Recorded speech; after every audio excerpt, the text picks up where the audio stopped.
Yeah, y'all already know what it is. We're now rocking with 38 Mayne Trayne 985. Go talk, goddamn it. I got one of the hottest niggas in the 985, goddamn it, from A-Meat to Hammond, Louisiana, goddamn it. Here it covers so much in a small amount of time, goddamn it. And I watched him grind from the grind, from the come up, from the rock to the pebble, goddamn it. And he finally here. And where he at right now, he done made a whole impact on a lot of things, goddamn it. And to some people out there, they like to say he's one of the gatekeepers, you know what I'm saying? And I can vouch for that. He is a gatekeeper. He didn't put in the work to be called a gatekeeper. You know what I'm saying? So with that being said, with no further ado, I got to present to you the one and only, the kid, a.k.a. AJC. Come fuck with me. Yes, sir. Yes, sir. Yes, sir. Y'all know what it is, man. All right, bro. I appreciate you having me. Yeah, I appreciate you too. You know what I'm saying? Let's You know get what I'm to saying? it. So, but before we get to it, you know what I'm saying?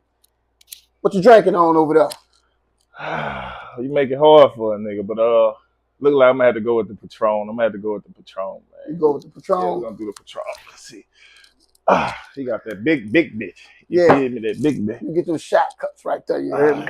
We get a couple of these over here. Yes, Lord, you know what I'm saying? We get you right, you know what I'm saying? Yeah. When you're a goat, goddamn it, nigga gotta get you right over here, you know what I'm saying?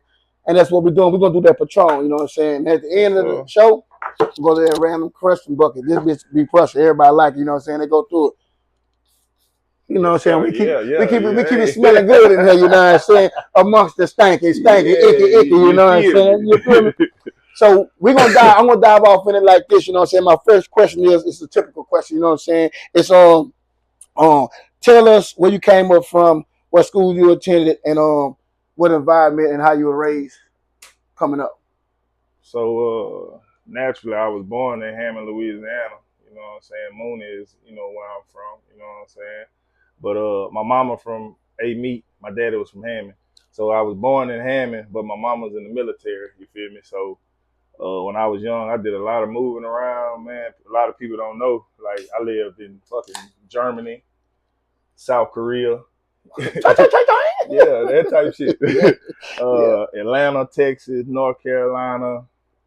Man, like, that military shit, you don't really stay in. You ain't never stationed in one spot. Yeah, so me and my mama always like moved every, couple of years. We was in a different state or some shit like that. So around about 13 is when I moved back to Louisiana. I went to Hammond Junior High, and then I went to Hammond High for like a year or two, and then I got in some shit, and that's when that was around the time my daddy died, and I went to going through some shit. I was in Northwood.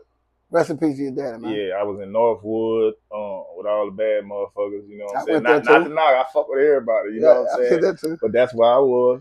Soaring like an eagle. Yeah, you know what I'm saying? So I was at Northwood, and then I went back to Korea again during my senior year. I went to Atlanta again my senior year. I moved around a lot, and then I graduated at the end from Northwood. And pretty much, man, A-Meat kind of raised me from about 16, I say 15, 16 when my dad died to being grown, you know what I'm saying? But I always been kind of from both sides. Like a lot of people, you ask people from Hammond, they'll tell you he from Hammond. You ask motherfuckers from A-Meat, they're going to tell you he from A-Meat. They fighting over you. I ain't gonna feel like they fighting over me. Just I done did a lot of shit on both ends. You know what I'm saying? I got history on both sides, like a lot of history on both sides. So it's like, I love both of them equally. You feel me? It is what it is. But A-Meat gave me my personality, my, you know what I'm saying, my who I really came into being. You know what I'm saying? Because that's where I was. So I want to ask you this. I don't get too deep into it. Say you was in Korea. How was it being in Korea? Really over there, and how was it being in Germany? You know, like on some real Germany, shit. I was pretty young. I kind of remembered it, but it was like my young school days. So like Germany is kind of like a blur, but I kind of remember staying there. But we was on the base. But Korea, when I was in Korea, I was kind of like older, so it was like I remember everything. Korea was it was totally different, bro. Way more technology. It was like you was living in the future over there. Them people way smarter than us. So basically, try to tell me Donald Trump don't want that smoke if he get back in the office. I don't think nobody want no smoke with North Korea, man. You know what I'm saying? But we was on South Side where it's kind of peaceful and, you know what I'm saying, cool. I'm going to take my shot too. For sure. But it was totally different. Like they way more advanced than us, bro. They way smarter than us. They know more than us. They go to school 7 days a week. Oh, they don't never be out of school. Fuck no, we got it good over here. Shit, goddamn.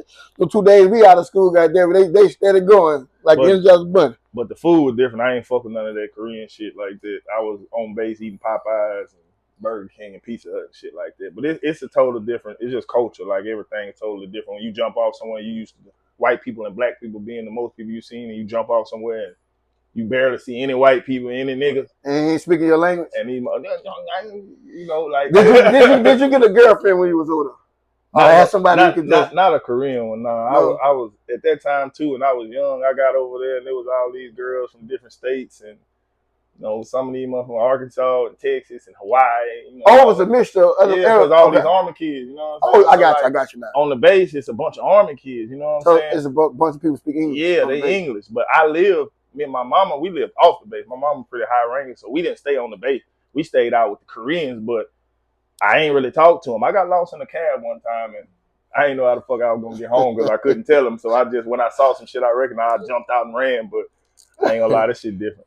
That's crazy. My next question is, before I go any further, I want to know how it feels for you to be blessed with the success that you have been having at this point in time. For me, I don't, you know, I'm definitely blessed. Let me say that first before, you know, I proceed with what I'm finna say, because I do feel like I'm blessed, but I feel like on the outside, it always feel a little, people's accomplishments feel bigger than what it is to the person who actually done it. Yeah, okay, I got you. You know what I'm saying? So to me, no lie, I feel like I accomplished a lot, but I don't feel like I accomplished nothing because my goals and my dreams is so big that like the shit I accomplished, like I'm still pushing. And as a person who like a dream chaser, as you get older, your dreams expand. You get more dreams. You get your shit get deeper. You thought at the beginning this is all you wanted. Right. Then you get to that point, you be like, you master that. Yeah, you feel me? Like even in this sense, like we was rappers. All of us did a lot of rapping. Like that was our main focus. Right.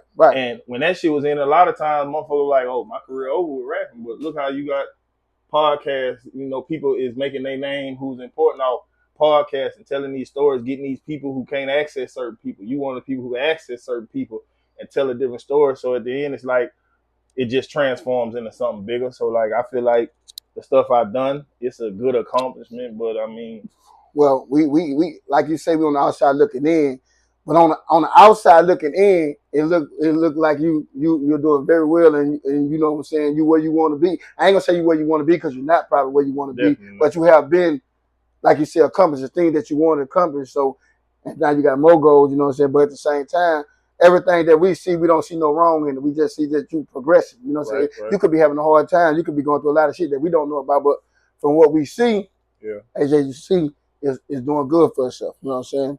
And that's why you're here, so we can get, well, I can give you your flowers and also say it for them, and they can see that, hey, he deserves flowers right now. You know what I'm saying? Definitely appreciate it. That's why I bring a lot of people here, because I like them to get their flowers, what I see. I like people was doing something constructive with their life. So I bring them here on my platform. Like I say, sometimes we might have some mess come here, you know what I'm saying? But at the end, I'm going to try to straighten it up, you know what I'm saying? So I ain't nonchalant to the mess, you know what I'm saying? But I don't really be wanting it on here. But when it come, you know what I'm saying, it come.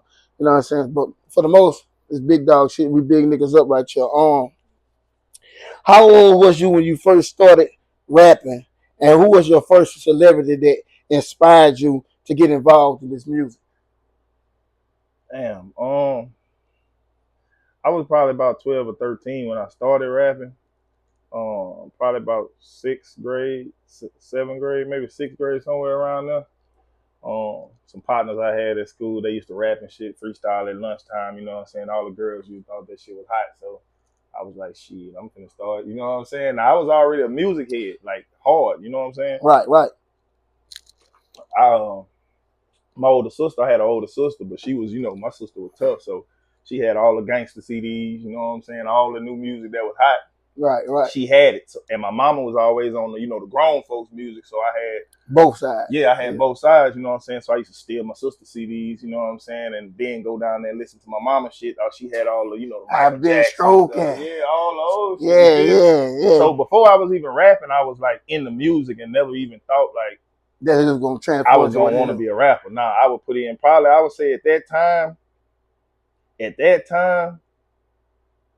man, like I don't know, I would have to say, I don't know, it might have been Biggie or Jay-Z or it'd be crazy, bro. But I used to listen to the Brat hard as a motherfucker. Oh, shit, that was my girlfriend. What the fuck? That was one of the first CDs my sister bought me when I was young. So like I had the Brat, but if you actually know the Brat, nigga, the Brat is not no bitch rapper. Like she rap like a real gangster ass nigga. Right. Whole facade was like a gangster. Yeah, you know what I'm yeah. saying? So I used to fuck with her back in the day as a female rapper, but probably like Puff Daddy in the Family, Biggie. I was on that East Coast shit. I don't know, Jay-Z type shit. You know, Hard Knock Life. That's when I started really getting into that type shit. Bone Thugs and Harmony. Well. I really was started off on Criss Cross. Look, she had that CD too, nigga. Yeah. Nigga had that totally crossed out. Man.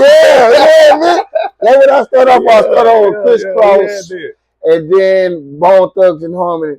It's 1999. It's 1999. I know. But my Kid Moyer. If you're looking at this, then you know I ain't lying.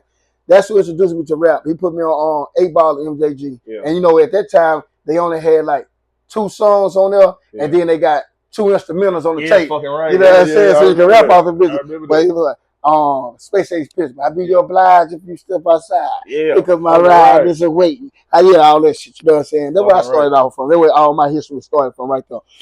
And the crazy part though that I think, like, because I'm from here, a lot of people don't know my history. Like I didn't stay here my whole life. So like I didn't listen to all, like when I first moved back down here when I was about 13 or 14, nigga, y'all was on that Boosie, the youngest of the camp. Yeah. I didn't understand it. You wasn't feeling it right No, I wasn't, because I was coming off that Biggie and I moved back to Louisiana. I've been gone, you know, imagine I've been staying in North Carolina. You know, this is how we do it in North Carolina. Mm-hmm. You know what I'm saying? I was on some whole... Like the wood. Like, yeah, I was on some whole, you know, like the niggas was trying to put him on game. So like my little brother, Justin, everybody knows Justin was Shouts out to Justin. Rest in peace to my little brother. He was always way faster than me. Like, because he grew up here actually in the mix of this shit. And I was kind of gone. And when I come back for the summers, I'm keeping up with him. You know what I'm saying? But that's how I kind of got on the Master P's and you know what I'm saying, the Boosters then. But at first I wasn't even on that shit, bro. I was on some real deal East Coast.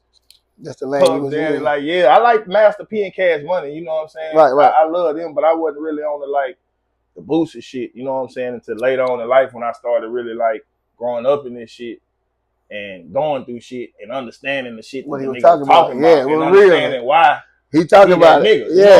So later on in life, it came back around to the southern, you know, like I started fucking with. Get back in your roots. Get back into your roots where you really came from. I got you. But that's why I'm a lot, like if you fuck with my music, you know I did a lot of different shit. All my shit ain't really like some, they hit it in the building of like my hit songs and they actually think that's how I really rap. But right. I don't really rap like that. You know what I'm saying? Now, you touched on something which is this not even in my questions. It wasn't even going to be in my questions though.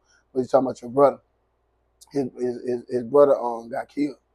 Also, both of my brothers, well, one of my brothers got killed in Baton Rouge, you know what I'm saying? So we can relate and we can adapt to the same thing. That's why I don't feel like and I fuck with Reggie nothing too. wrong with talking about, you know what I'm saying? So my brother, Reginald Williams, he got killed in the car accident, you know what I'm saying? Him and Quentin Pence, rest in peace to both of them. And my other brother, 38 Mayne from Baton Rouge, you know what I'm saying? He was like the next NBA young boy. I told him he had Baton Rouge sold up. The boy was going, you know what I'm saying? I went and bought him a tour bus.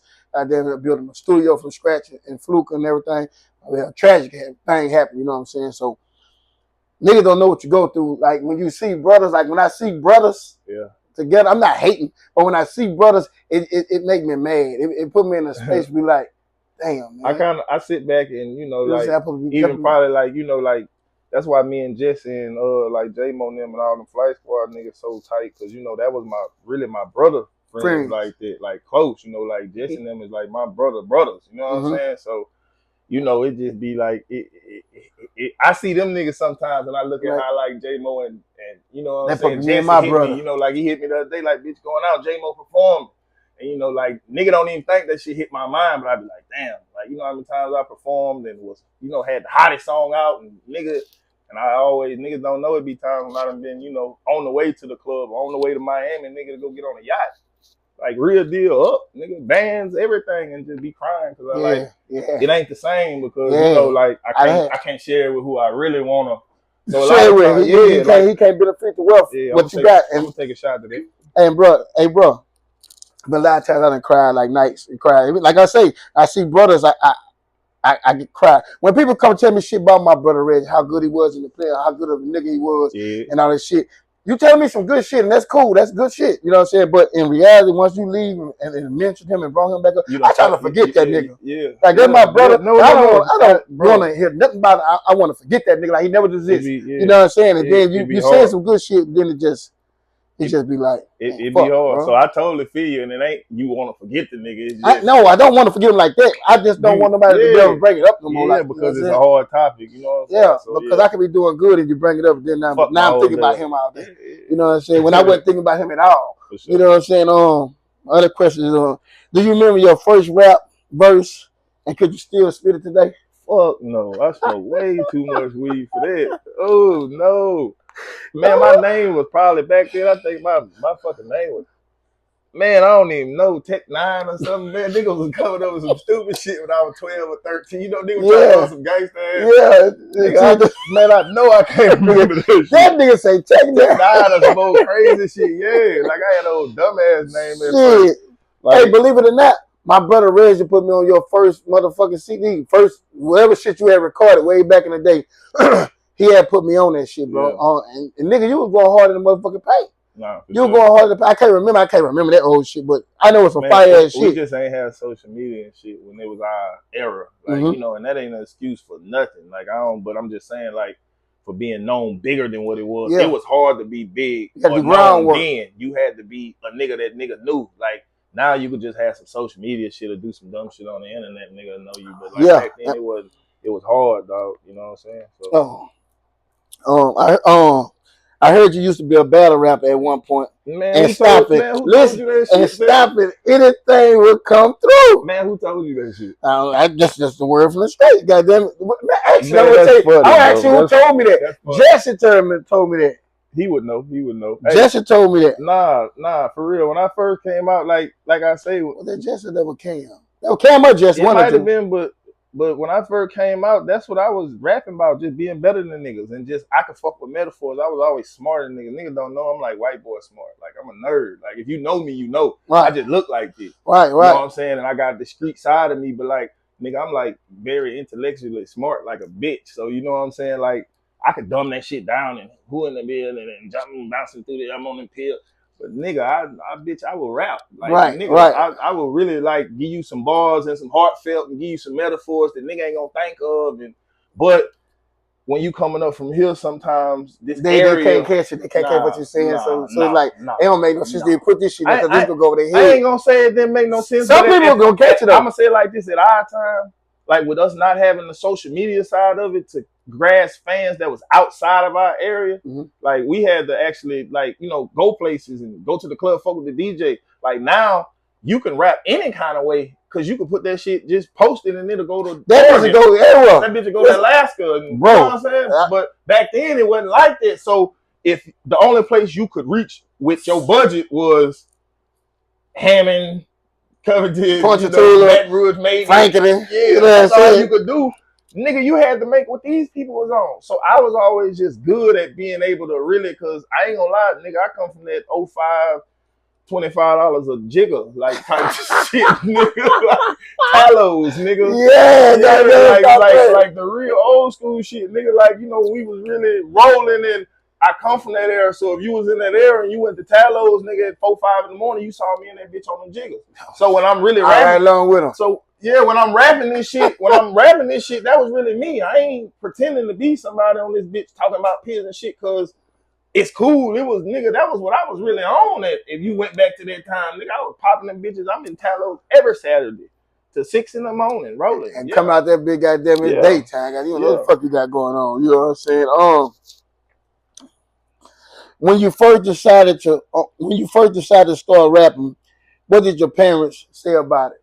How did they feel? Was they like? Man, my daddy, I never told that nigga I rap. Man, I'd have told that nigga some shit like that, man. That nigga might have knocked me out, man. Oh God! I paid for all this fucking school. You want to fucking rap?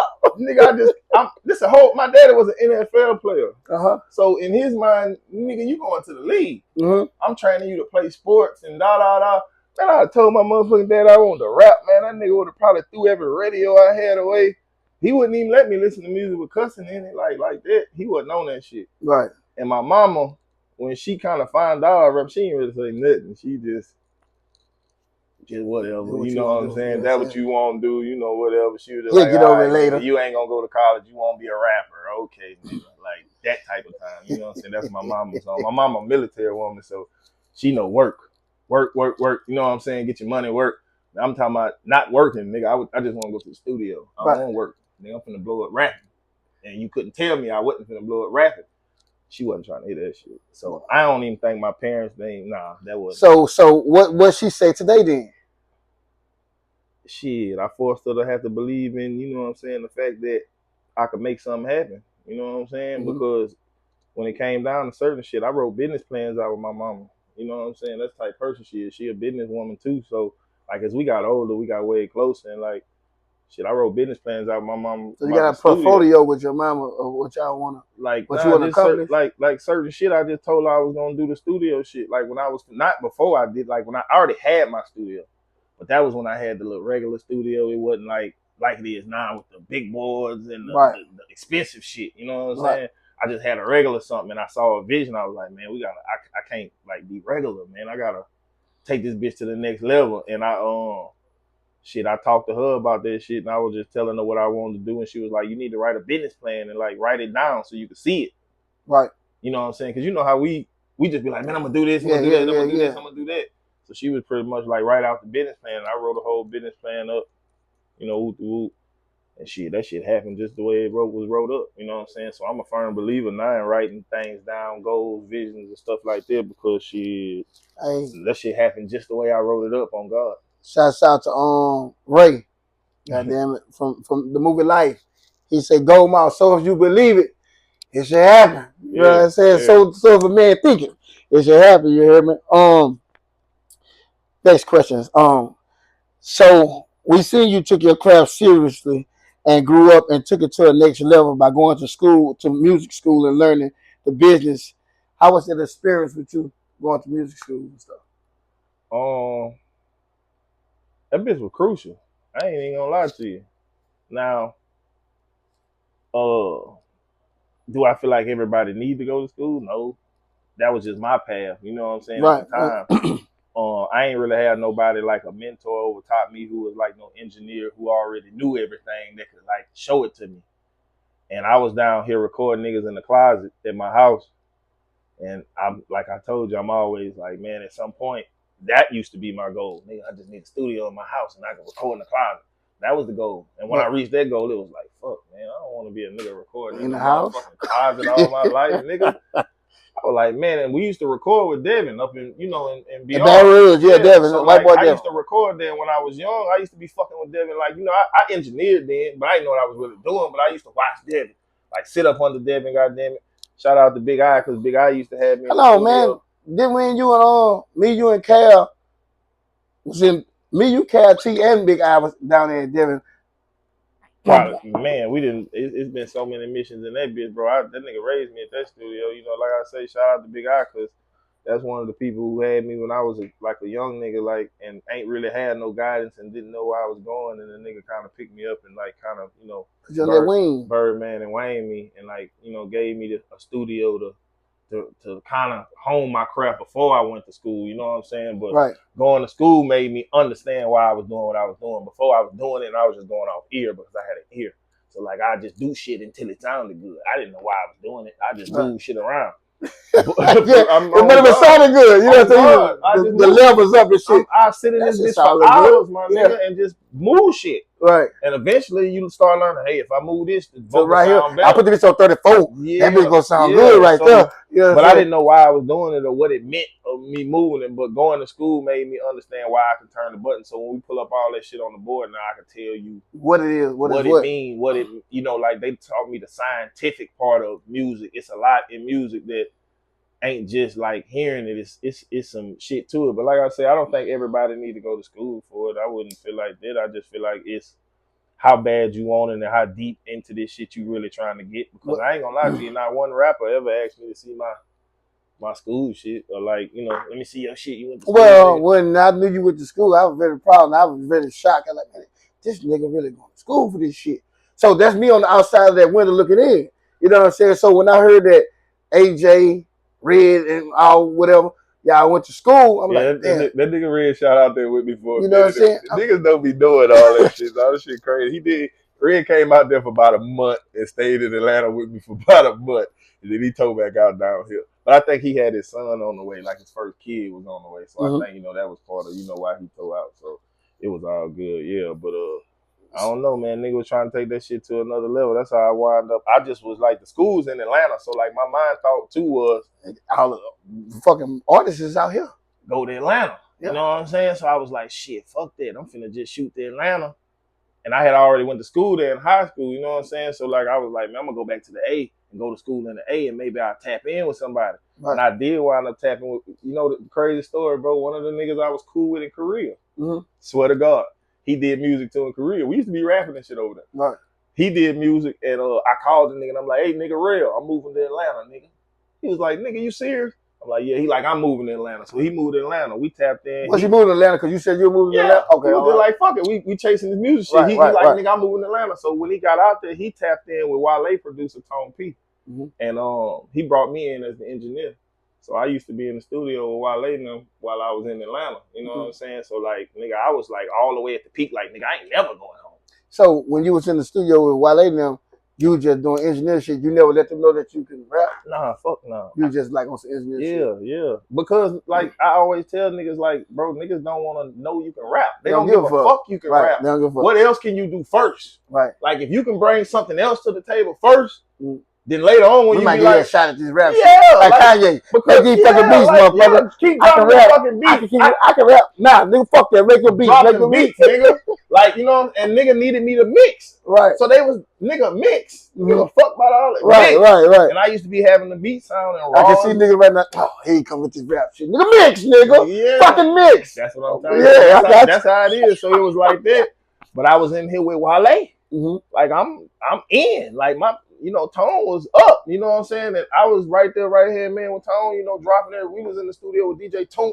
Nigga don't know who DJ Toomp is. DJ Toomp dropped for T.I. at the time, Kanye West. Like, he was one of the biggest producers in the game. He had a bunch of little producers under. So, like, I was out there fucking with that. I was never supposed to come home, but my little brother got killed. That's what fucked up the whole Atlanta thing. My mind kind of got fucked up. I don't want to do this shit no more. Yeah, I finished school. Yeah. But I was like, man, I got to go home for a while and, like, regroup. Yeah, like get back together, and then like I could come back out here and I have my mind together because I wasn't focused all the way no more. I know what you say, cause my brother died, bro. Nigga, I ain't never had grew no motherfucker. I ain't never grew no motherfucking facial hair. Never grew no facial hair. I ain't really think I can even grow facial hair. Right. When my brother died, bro, like I really turned to a cave fucking man. I wasn't coming outside. Only thing I could do is go to work. Didn't want to do that shit, and end up growing a fucking beard. Now I can grow a fucking full beard, you know what I'm saying? But I would have never knew if he would never died, you know what I'm saying? Facts. My next question is, right after you finished school, you jumped straight to work and wasn't wasting no time. You linked up with Red on the track and formed the group Real Music. Nah, well, it was, at the time, there wasn't no Real Music. So how it was, before I went to Atlanta, me and Red been doing this in real in high school. Right. Like, that's, like, that's my little brother, like, for real. Like, when he was probably in, a senior, 11th, 12th grade, like, me and Red been rocking like that. I was out of school. I was the big brother that's like, here, nigga, you can have mine. I got a key to the house. We got a studio. I got an extra room. Bitch, he go the keys. He thugging. You know what I'm saying? He was around me. He doing the music. How we met, Red was actually trying to get a feature from me. Him and Tay was trying to get a feature from me and make a beat. They wanted me to make them a beat and do a feature. Right. And Red had gave me some fucking CD with some beats on that bitch or whatever and let me hear them. And I just heard the talent the bitch had. Like, right. Hey, I was like, hey. Before you say something, that little bitch can really rap. And he had the white boy rapping with him. Remember that white boy he had? You know what I'm talking about? I remember. He had a little, I don't know his name, but I know he had a little crew. And they were putting shit on motherfucking YouTube and shit, or whatever you call that shit, goddamn. But I mean, what was the name of that crew? Fuck, what the fuck was him and Tate? I forgot what the fuck. Did they have World on there? Yeah, I remember, bro, but I can't even remember, bro. That's what I'm saying. I forgot what the fuck their name was, but Nah, them niggas had a little buzz, but Red was never really like the rapper. Red was always a producer. He was doing some little shit though on that No, shit. he would jump. I'm saying he was like a, you know, like at that time, nigga, like Mouse was niggas' inspiration. Like Right, you right, a producer, nigga, like Mouse. Mouse wasn't a rapper, but Man, Mouse Raw's nice. but he nice. Yeah, No, that's my point. But he wasn't really like. He kind of over time made you be like he a rapper, same Right. way as Manny Fresh. Right, You right. don't all the way take Manny Fresh Serious. serious as a rapper, nigga but serious. you be like, hey, that bitch Yeah. will jump on something and Yeah. fuck it up. You gonna fuck So it that's up? how that's how I feel like Red always was as a youngster. Like he would come up with hooks, the bitch make the beats. You know what I'm saying? And he just had the popularity and the flavor, and I just saw it in him. Like, you know what I'm saying? So it was just like, nigga, we gonna link up. I need you. Because, nigga, I'm rapping. I need a nigga to make beats, and let's try to, bitch, let's blow together. So this was way before I went. He thinking he needs you, and then on the flip side, you like, nah, shit, nigga, I need you. Yeah, You but know I what let I'm a nigga know, like, bitch, we finna do this together. Like, it's up there. Like, I got from now, we ain't paying for nothing. We finna, and it was like that from then on. We would just jam and we ran and we did everything together, and all our beginning plans was like, you know, together. Like he was his own group and him and little partner, but we was all like a little, you know, circle. So like, me and Red did that way before I went to school. We had been fucking around, but when I came back, you know, he had done, you know, I was in Atlanta for that year. And in that year I was gone, he had made his own. You know, he was doing shit, you know, him and Terrence Hines had, you know, that was around the time Terrence had his shit with Kevin. He was doing beats for Kevin. He had dropped I think a little bit after that, he had did some shit with, man, he was just fucking with a bunch of people, dog. Like, you know, he had his own bus, so he had built his own shit. So real music was me and my partner E shit. Red always kind of just was, you know, he had his own thing going. Not that we were separate. It was just, you know, I had my own like vision of what I was doing, and I was already doing this with these people before me and Red came in. So it was like I had to do what I was doing with my people. Right. But me and Red was always, you know, if he wanted to, you know, it was family. Like, that's you know cool. what I'm saying? It was the same thing. So with that being said, I should even ask you this question that I asked, but don't ask anyway, so you can kind of clear it up. Up to the streets. You know what I'm saying? So so you got out of, well, I don't think it's the right one, it's the next one. But so you got out of school, you knew a lot. Hold on. Oh, so you got out of school, you knew a lot of connections with big names. You knew how to mix, master, record, and on a professional level, and now put music out and get the music to people that it need to be getting to. How did you come about doing that? Nah, what kind of happened was, while I was at school, I had just realized that I was more valuable as an engineer than a rapper. Mm-hmm. It was a doorway to fuck with niggas, you know what I'm saying, who wouldn't fuck with you if you just wanted to rap. Right. So I had started figuring out at that time, like, damn, engineering can kind of like open the door for me to meet niggas. So while I was in Atlanta, Savage from Baton Rouge, you know what I'm saying, Savage on the track, he was, you know, previously with Trill back in the day, but he do his solo mafia shit. That's my big brother. He was in Atlanta, and I was fucking around. I hit him up on Instagram or whatever and be like, hey, bro, I'm out here. And I only knew Savage because of T. Niggas don't know I was signed with Wise Guy. Right. And T gave me a lot of connections, and I met a lot of people through T. And T used to buy beats from Sav and hook me up with Sav. And that's the only reason I knew T. You know what I'm saying? Shouts out to T. Goddamn, we both with T. You know what I'm saying? I learned a lot. I learned a lot from T. You know what I'm saying? I was a hard-headed motherfucker, but me and T both was right. You know what I'm saying? Over time, you get older and you be learning. You know what I'm saying? Like, I was a nigga that had a vision, and I was so stuck on my vision that you can't see nobody else's vision. I couldn't see that what he was saying was still right. Right. And I was right too, but he was right. You know what I'm saying? So a lot of things I learned. I learned a lot of shit from T.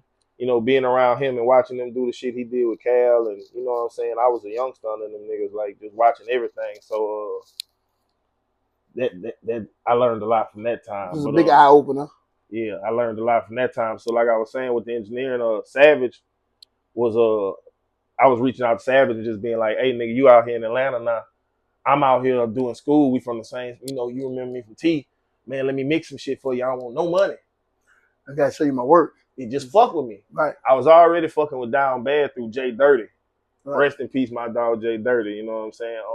Jay Dirty had already knew me because I used to be partners with Down Bad when they had all that popped in pills and all that. I popped them pills because I love them pills. Yeah, I told you I was on them jiggers, so me and them niggas clicked like hard. Like, I fuck with them. Them was my niggas, so like, I fuck with them niggas. So I used to be fucking with Jay Dirty, then Savage. And I told Sav, like, just let me make some shit for you for free. So Sav pulled up on me one day, and man, I really just had, for the first time, not through T, but just me and him, I had a personal conversation with him. Like, he really got to know the real you, know me. Yeah. And I was lucky because Savage, Savage don't fuck with everybody. Like you had to say some nice shit. If you know Savage don't fuck with you. But Savage, when I came home, Savage would bring me up there to DJ Wookie's studio. That was where at the time G Money and them was recording, Mister and them was recording, Reddy was recording, like all all the top niggas like that was on that wave at the time was there. So Savage would bring me up there and I'd meet everybody like, Reddy. And I wind up getting click tight with Reddy and I was doing all Reddy shit until he got killed. That was like my real deal brother, like on some shit, you know what I'm saying? On the slick side, they'll look at like, well, Savage got him up here. He must be something. Yeah. He got to be something. They gave me the chance. Yeah. So them niggas fucked with me. And Savage left, went back to Atlanta, but I'm still at the studio and I was back down here after the shit happened with my brother. I'm back home. I done graduated school and I sit in the studio in BR. Mm-hmm. You know what I'm saying? So now I'm in there with Reddy, CeeLo. That's when I met CeeLo. That's like my big mentor. Dog. Shout out to CeeLo. That's my real, like he always, every time he come through Hammond, he gonna call and check on me. Like, where you at? I'm gonna pull up on you at the yo, you know what I'm saying? Do something that like, to this day. Right. That's my dog. I was fucking with Loke. I had wound up recording some shit with him and Kevin. I met Kevin. I was supposed to be Kevin Engineer. Crazy story, long story short, goddamn it. Seen him in the casino. He like, bitch, called me in the morning, woo, like that. We gonna jam tight. Nigga got locked up that night and did that long ass jokes he did. And I just never wind up, you know what I'm saying? I know I'm stupid for saying this, but I know you talking about Gates. Yeah. I know when you said Kevin and then put the Gates in there. Hey, you kind of love me. Yeah, so Kevin. I don't want to do this dumb ass shit and say this, but I'm feeling dumb. You know, but so that happened. I was in there recording a lot of niggas that Boosie fucked with, and that's how the Baton Rouge shit started, and I started fucking with all them niggas. And then that was where I started gaining a little leverage. Mm-hmm. Like, it wasn't from rapping. It was from being in Baton Rouge, engineering for all these niggas who would vouch for me. Reddy'll take me to Dead Game. I meet Gus. Right. I go over here and meet Mayne Music. Me and Mayne was tight before he got locked up. I was producing for him. Niggas Mayne don't still know locked up, huh? Yeah. No, but how you short now, huh? Yeah, I think so. That boy got like about one. I guess I'm just throwing out. I think about 1 year or 2 years. Yeah, I heard that. I was doing shit. I had wound up making a beat for Snooty Wild. Man, I was fucking with X-File on the track. He was making beats for Wayne. On the track. He would take me around, meet me up to other niggas, and all my leverage, bro, came from not rapping. It was the engineering. But I knew that because it was easy. You know, I met Mouse now. They say knowing is half the battle. You know what I'm saying? So I knew that, and that's when I started gaining the leverage to kind of get smart and be like, all right, now I can fuck with something. Just the thing was, I still was doing the rap shit. So back on this end, I was still making hits because I had ties with niggas like Cypho. You know, me and Cypho got a lot of DJ Cypho. Yeah, like me and Cypho got a lot of history. Like I'm like the niggas ain't seen. Like, you know what I'm saying, on some shit. And we got a lot of, we done a lot of favors for each other. So Cypho always had my back. Cypho on his way on this bitch now, goddamn it. He in the phone now, goddamn. His questions already wrote down. Cypho always had my, like supported me and fucked with me, him and Byron. I always had personal relationships with the DJs because the type of nigga I am, like, if I know you a nigga I'm gonna need, I'm gonna do some shit for you before I ask you for some shit. Right. So in the kind of way you get, I owe him a favor. You know what I'm saying? Not on really on some shit, but it's gonna be some trill shit. But that's real shit. That's real shit. I would rather you know that before I ask you for something, I do something for you already. Like, you more inclined to, and like nowadays, I owe him that. That be the problem with niggas nowadays. Like, if you ain't willing to pay and you ain't got no personal relationship with no nigga, like, why a nigga, like, you can't really expect everybody to like help. Waste their time on you. Yeah, you know like, so it go one way or the other. So like, at the same time, like I said, when I was doing the engineering shit in Baton Rouge, I was still dropping hits, and I did some, like that in the building shit. You know what I'm saying? And that bitch was turning up, so I still had the buzz from the rapping and the engineering on both ends because I'm fucking with certain niggas and I'm doing this, and then I was doing my other shit, and on some real life shit. You know what I'm saying? Outside of that, I was doing my shit. Right. So like, nigga couldn't deny. Past tense. Yeah, like nigga. You know what I'm saying? Like not future, but past. Nigga couldn't deny what the fuck was going on. Like, you know what I'm saying? That was around the time we hit the real music shit. Like right around then. Like, you know what I'm saying? 17, 16, we did the real music shit. Me and E, and then Abe came in a couple years later, and shouts out to Abe. He coming on this bitch. We already wrapped it up and talked about it. Abe came in and took that bitch to a whole nother level. Brother Law. That nigga vision and his determination to do shit. Oh, that nigga standing on business. I ain't lying. That nigga say he gonna do something, he gonna do it. Goddamn, he gonna make it happen. I ain't never really met a nigga like that. He made me turn into another gear. So like when Abe came in, fucking with him just made me go to a whole nother level just in my mind frame of what I was, you know what I'm saying, what I was able to accomplish or what I even believed I could do. So it was just going through the roof like that on some shit. And that's when, shit really, that's when the nigga gained the extra leverage. Like, you know what I'm saying? It was over then. All right. So my next question is, not too long after y'all got a building, you turned it into real music. Well, not too long after y'all got that building, you turned it into real music. From a little studio, from in the closet, to getting the studio I came to. Yeah. I'm talking about state of the art shit. You know what I'm saying? Like, well, you kind of pretty much said what you had to say about it, but you know what I'm saying? Like, and I came in your studio for the first time, and I got my studio, had my studio in Fluke, and that bit was nice on chain, but that's in my yard. You know what I'm saying? But it's nice and off the chain. Then it's away from population, so. Right. I had rappers coming down there and recording, doing their shit. Niggas that was trying to do some shit for me. Yeah. Wait, I ain't gonna lie, it wasn't a lot of niggas that was trying to do that type of shit. And I remember coming to that bitch, nigga. Right. Yeah, I didn't pull it out. I remember what you were doing at that bitch. And look, you inspired me even more, like on some I keep it G. Like that just coming in your shit at that time, because I wasn't all the way on that then. Like I was like going there, but you was already in motion, like nigga, I got the deal, nigga, I got to come on over, nigga, pull up. He got the boot build. I'm looking, I'm like, damn, like, you know what I'm saying? It wasn't no hating shit at all. I know that. It was straight like, inspiration. Like, you know like this what a nigga supposed to be doing. Look, inspiration like when I see you was going to school. That inspired me. I'm about to go to school. I said, fuck them, I'm about to find out what fucking school they going to, and I'm about to go to school and shit. But I never did. I didn't follow up. But I wanted to. You know what I'm saying? But I couldn't dedicate. I had kids. I couldn't dedicate myself to that. I could. You know what I'm saying? But I didn't. You know what I'm saying? Like right now with my rental houses and shit, so I can stop and go pursue any dreams that I want to. If I want to go to school, or go to welding, do it. I can do that because I got income coming in. Generational wealth. So I don't know if I cut you off on the question. What the question was? Oh, but the question was, the question was, how do you feel about having your state of the art studio? You know what I'm saying? Like from the closet to. I ain't finished. Right. I want something bigger than that, man. It's coming. I don't be content, and that's why I be moving. Like that's why we moved it to the the new spot now, because I wanted something more professional. Like we had done thugged that bitch out just too much. Like we had done put some years in on that bitch. You know what I'm saying? So I was just wanting to be like, I had missed out on a lot of different type of people that I could do business with, because I don't just want to deal with rappers. Like it's cool, you know what I'm saying, but I want to try to be gospel, rock, like pop, anything, singers, R&B, all type of genre music. Yeah.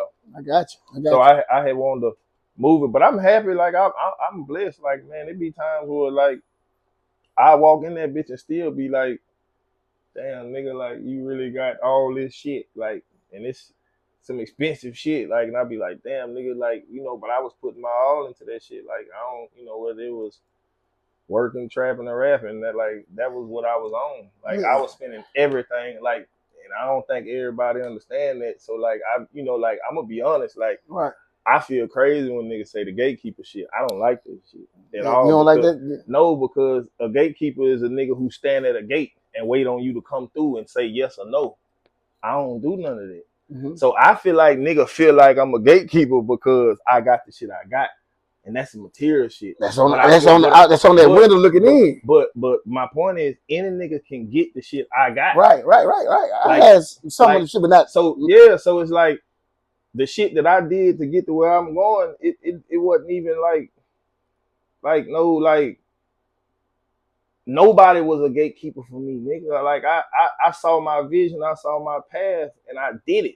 You saw, you conquered. Yeah, like nigga, couldn't nobody stand in front of me and tell me I couldn't do nothing, nigga. Like you don't think I had a bunch of like no's and like a lot of situations where people that I felt like should have helped me. I said yeah. I felt like niggas who should have helped me and saw what I had going on or saw my potential and seen what the fuck really knew. Like it was people who knew. I know. You know what I'm saying? Not everybody know, but the niggas who knew, nigga hell they nuts. Like on some shit. Like you I had know that shit in my life too. So I know you're going. It's a lot of different situations where that shit doesn't happen. You know what I'm saying? Right. So it's not. I don't believe in no gatekeeper. I feel like nigga, you got to be willing to kick the motherfucking gate down and be like, nigga, I'm. You can't make me not be in because the shit that I made myself so important. The gate built around me. I didn't even have to go in the gate that they were talking about. You trying to get in the gate that I done built, right? Nigga, it got 20,000 and 50 million billion gates. Yeah, my gate is just one gate. Yeah, and the gate that I got, like. Man, nigga on the house, bro. Like, bro. Tupac said, remember Tupac said, you got all this motherfucking money and woo, and you got people knocking at your door. Knock. We hungry. Can you feed me? And then instead of knocking, knock. We hungry. Can you feed me? You know the yeah. What I'm talking about. So I get what you're going at with what you're saying. You know what I'm saying? And it's been a lot of times that I had people I had something going on and they didn't want to get behind it, but I feel like they should have got behind it. And then when it was successful and they seen the bread I was making, now they want to. I don't need you. Yeah. I needed you when I was trying to do this shit, bro. You know what I'm saying? When I put my heart on the line and tell you this, what I was trying to do, this direction I'm trying to go. But in real reality, though, Trayne, I put this on God. I don't blame none of them. I don't. They don't owe me no. They don't owe me. They owe me that. On some real, listen, because guess what I did? I took the longer route, and I was like, "Fuck it, all right, well, watch this." And a lot of times, I was in the same places as a lot of niggas, and nigga didn't think I would be there, and I'm there. The fuck? So like that feel better a lot of times, and I ain't saying I don't feel like, I just feel like everybody got their own journey, and if you on the outside looking in, I could be the same type of nigga when I looked at these niggas like, bitch, you supposed to help me, and I don't know what they had going on, right, or what they get thinking in their mind. You know what I'm saying? So at the same time, like, I can't be mad at them. I just feel I'm still gonna say the same thing, but I never be like a nigga was a gatekeeper or a nigga was the reason. I just feel like it's a lot of times niggas can jump you to a level quick, a situation. Nigga can, if they got that dough to jump you to that situation, but bro, you gotta understand, bro, that's special because, like, man, it's like that shot because this question for be crazy about you. Like you say, help me. Yeah, that Pac said it. This bitch, I can show you these DMs all day. Mm-hmm. I picked the wrong nigga. Shit, it's all right. It's 80 niggas asking for help. Mm-hmm. How many you think I can actually help? I'm for real. Real question. You can probably help at the time you're trying to focus on somebody, 1 or 2. All right. Then how do you pick the 1 or 2? You got to go on time, history, talent, and all. I go on who pushing the hardest by themselves. The talent. Who gonna spend their motherfucking last, nigga, to do this shit? You want me to spend my money? I want to see that you'll go broke doing this shit, nigga. Show me. Right. I'm real shit. You want me to spend my bread? Show me you'll go broke doing this shit. Yeah. Hey, it's simple as that. You ain't gotta say no. Fuck being a good rapper. I don't give a fuck about that. Right. There's a lot of good rappers. Man, a million of these niggas, man.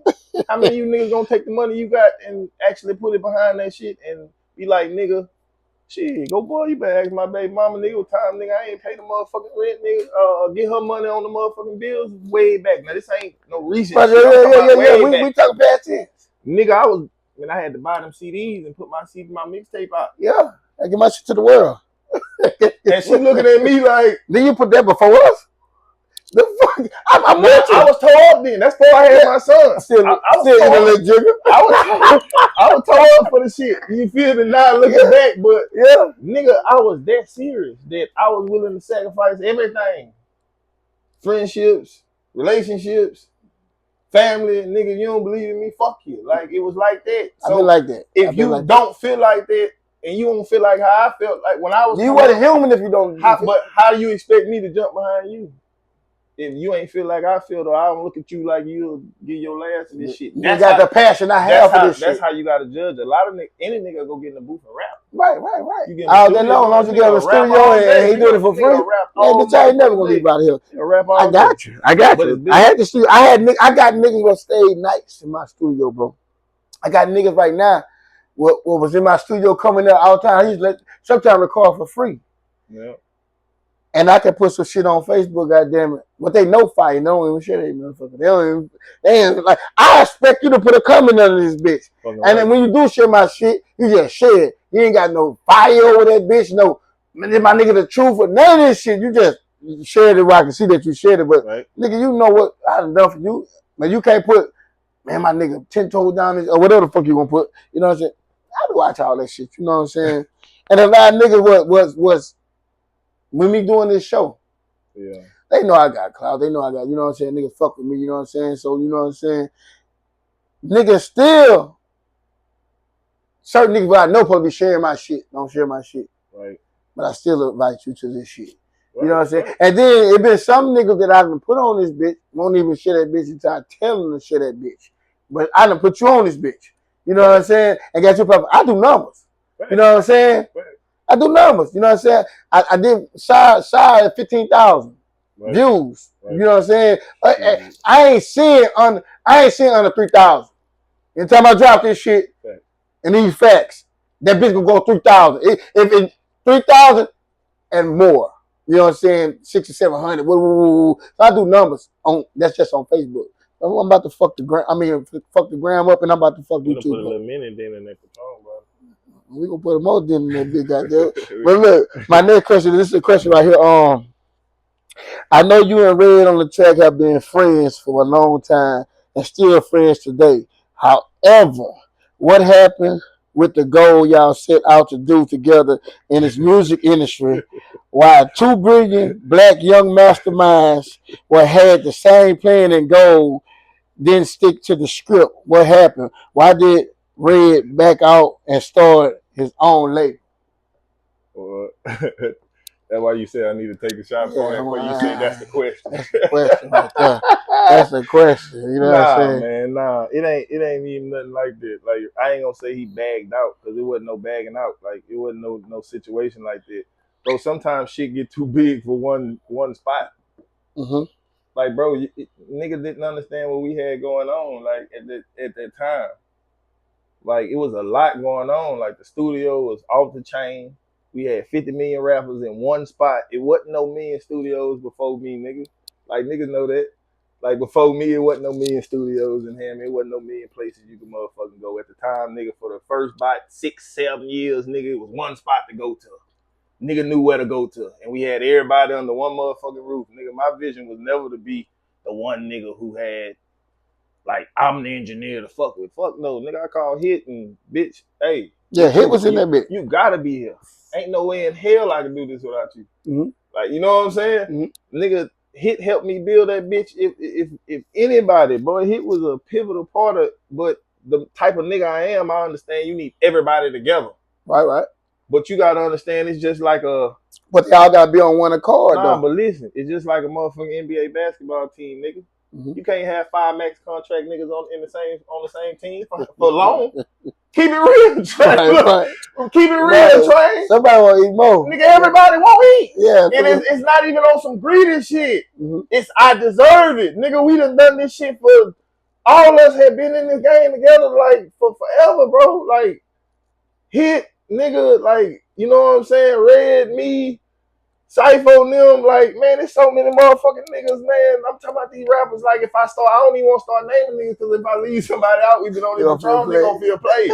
But it's a lot of niggas, like, you know, bro, I swear it's a lot of niggas that was there initially, like, who was there for the real time when the 985 was really like, bitch, you had to get out here and do some work for a nigga to know you. Like, it was like niggas put in their time, bro. Like, you know what I'm saying? So it's just like, I watch shit from a little boy putting in. So I'm saying, like I never hold my nuts on no nigga. Like, so, like, when we get to a point where, like you say, it's an NBA team, we got 5 max contract niggas in this bitch under one roof. We can't hold all this shit under one spot. Nigga, at the time, we was doing the shit with B-Way. So basically trying to tell me you couldn't hold all this shit in one spot, these 5 top of line motherfuckers, so somebody got to branch off. Nah, it was like, man, come on, Red had his own whole light. Like, we was all in the one spot, but Red light is different than what, you know, he was part of Real Music situation. Right. But Red's situation was all the way different. He didn't even have all around at the time. He was just Red on the track. Right. You feel me? Doing him. Right. But he was under, you know, us with us, but nigga, at that time, you know, B-Way was just finna get his deal. We was doing all that shit in-house, you know what I'm saying? And when that happened, then, man, nigga got a multi, you know, $1 million. Here, I'll take it. Y'all see the big ass bottle how it started? Yeah, this bitch going gone. You know, like, B-Way motherfucking deal was serious.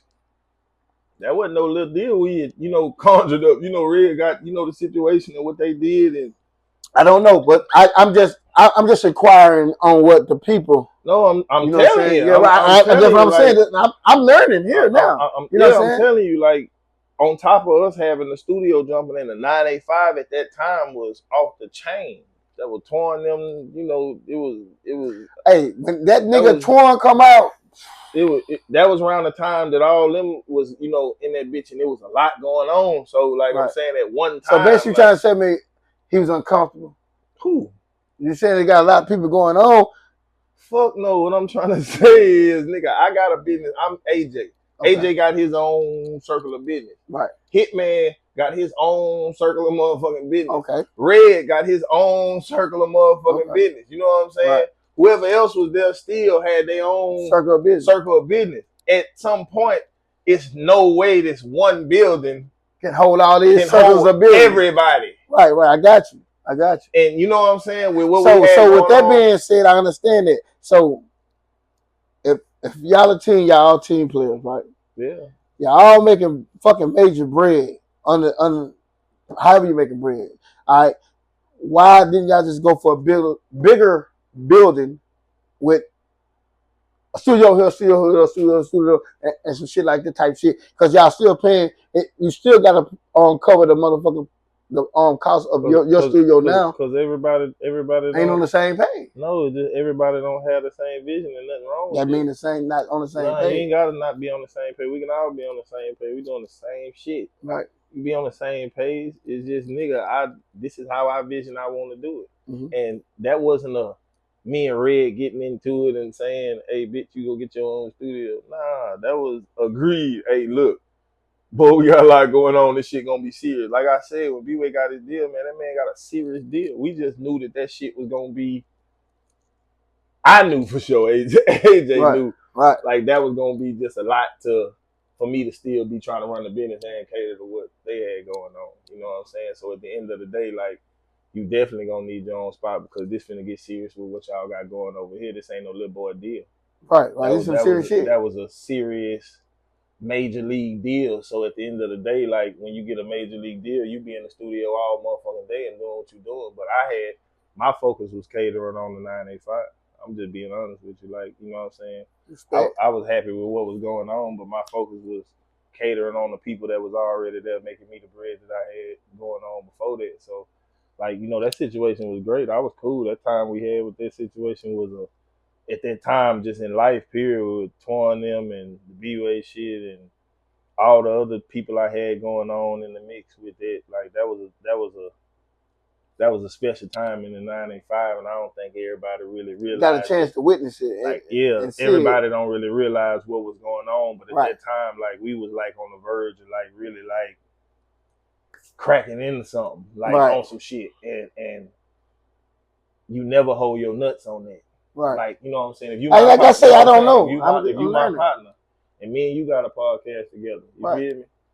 And she whoop de whoop, you get. I got some couple niggas wanna. You know what I'm saying? You get to join in with me now. You get a situation where a nigga be like, look, we want you. We gonna get you. I gotta come back to you and be like, look, bro, they don't want you. You know what I'm saying? But my point is, do you be mad? And I ain't saying that was a situation like the nigga said they don't want you. I'm just making a point. If you get blessed with something, I'm gonna tell you, I want you to go to the next level, because when you get there, I'm gonna tell you. Let me tell you how I want to handle. I'm gonna say, look, bro.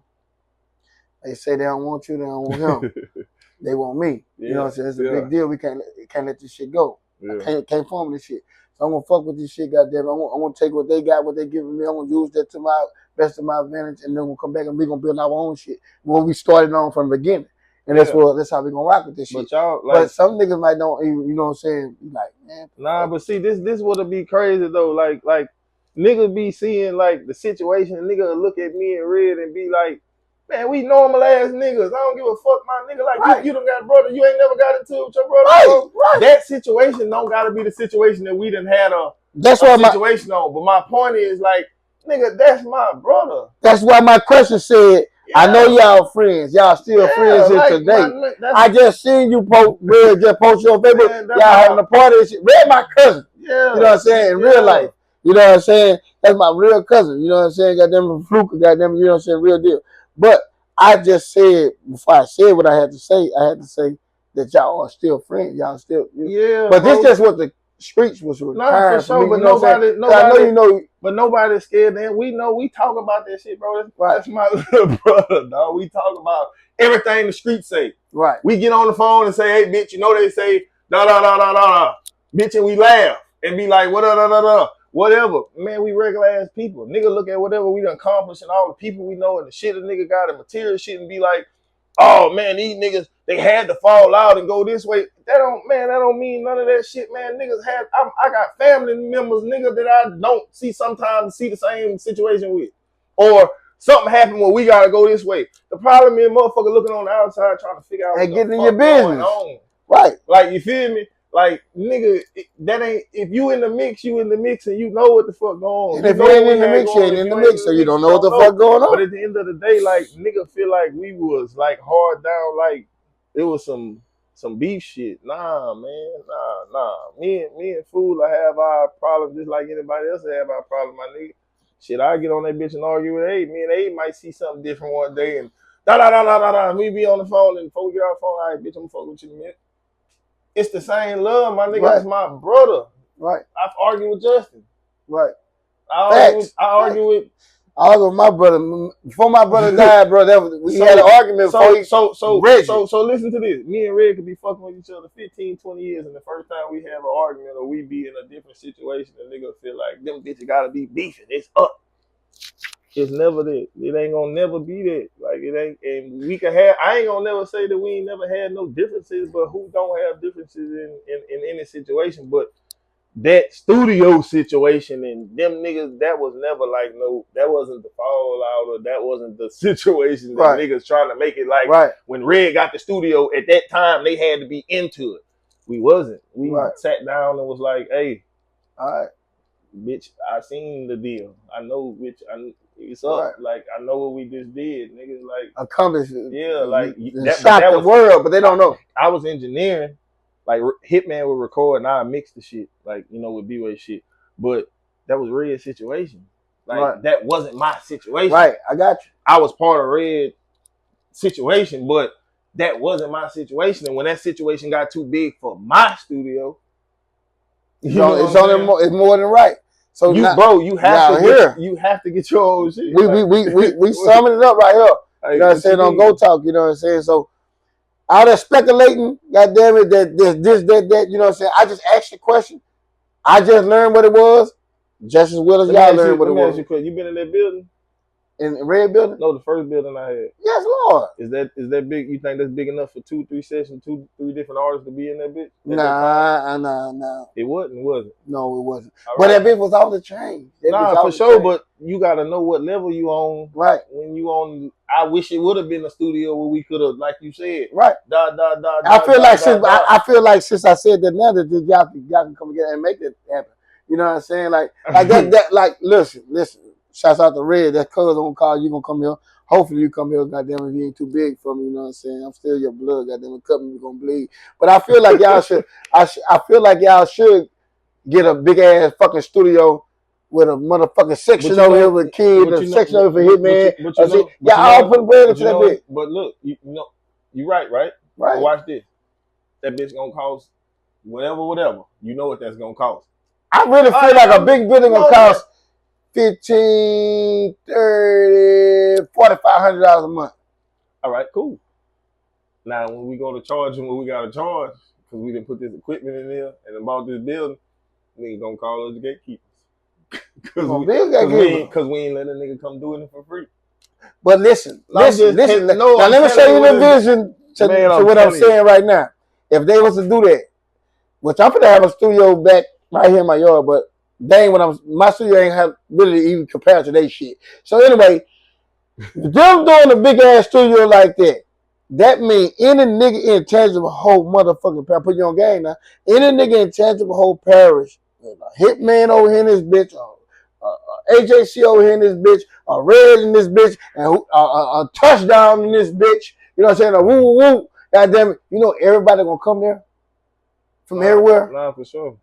So, if I haven't woke you up, wake your fucking ass up, man. But that was, you know what I'm saying? That was my plan from the beginning. But you say niggas ain't on the same? Nah, it ain't that. It's just the shit get too big. Right. The shit get too big. I just summed it up to one building, so now you got no room to say it's too big. But I'm gonna tell you something. These niggas don't spend like that. Like, don't get it twisted, bro. Like, on top of getting that shit, it ain't about having, like, I can have a vision for the 985 and I can go spend all my money on getting all this high equipment and da da da da. Right. Man, it's a selective few people who are actually investing in themselves, bro. Like, this is what I'm trying to make you understand. Talk to me. Niggas want to do this shit for the cheap, and niggas feel like this shit is for the cheap. So when you gotta talk about what me and Red did or what me and whoever did, man, you gotta talk about how much money niggas spent over all them years. So when niggas be wanting to talk about like how they gotta get there and how they gotta do this shit and how you gotta be willing to spend that shit, bro. Well, like, this is not a business. I'm just saying, this rap business is not a business that you can really, unless you just that nigga on the street, my nigga. I'm like, on some shit. If you just got that aura to where when you drop, everybody want to hear you, everybody want to see you. If you ain't got that aura, my nigga, you gonna have to spend a bag to get yourself together. Whether it's your motherfucking your dress code, goddamn it, your ride when you're pulling up, how you looking, your lifestyle gotta change for motherfuckers to want to fuck with you. And niggas don't understand if you ain't that nigga that people want to just fuck with. It's over. I'm glad they want to fuck with me. So I'm just being real. I got you got whatever it is about you that people want to fuck with, they fuck with it. But some people, they be feeling like just because I'm raw, they gonna fuck with me. It ain't just that easy, bro. These people gotta like buy into what the fuck you got going on, like in your life. These people care about all these people. Don't give a fuck about all that good ass rapping and all that shit, man. Man, come on, man. I was a nigga that thought that before. Yeah, I did too. I used to think nigga gave a fuck about all that good ass rapping, nigga. So I'm telling the nigga, like, from a nigga who done all that good ass rapping. Nigga don't give a fuck about all that good ass rapping, my nigga. There you go. There you have it. Nigga don't give a fuck about the good ass rapping. What you bring to the table? What you gonna spend on yourself? But if y'all would, but I'm gonna piggyback on that before I go to the next question. If y'all was to do that, what I just said, building, it's only right that you charge $100 a session. Man, we should have been $100. You know what I'm saying? Like, I'm just saying, like, if you got that and you got to cover your expenses of the building, the lights, and all that shit, everybody will know that now that really be state of the art. So you will have to pay $100 and you'll try for 2 months, or 3 months, and if it don't pop, you know what I'm saying? Fuck it. Let's go back to our other shit.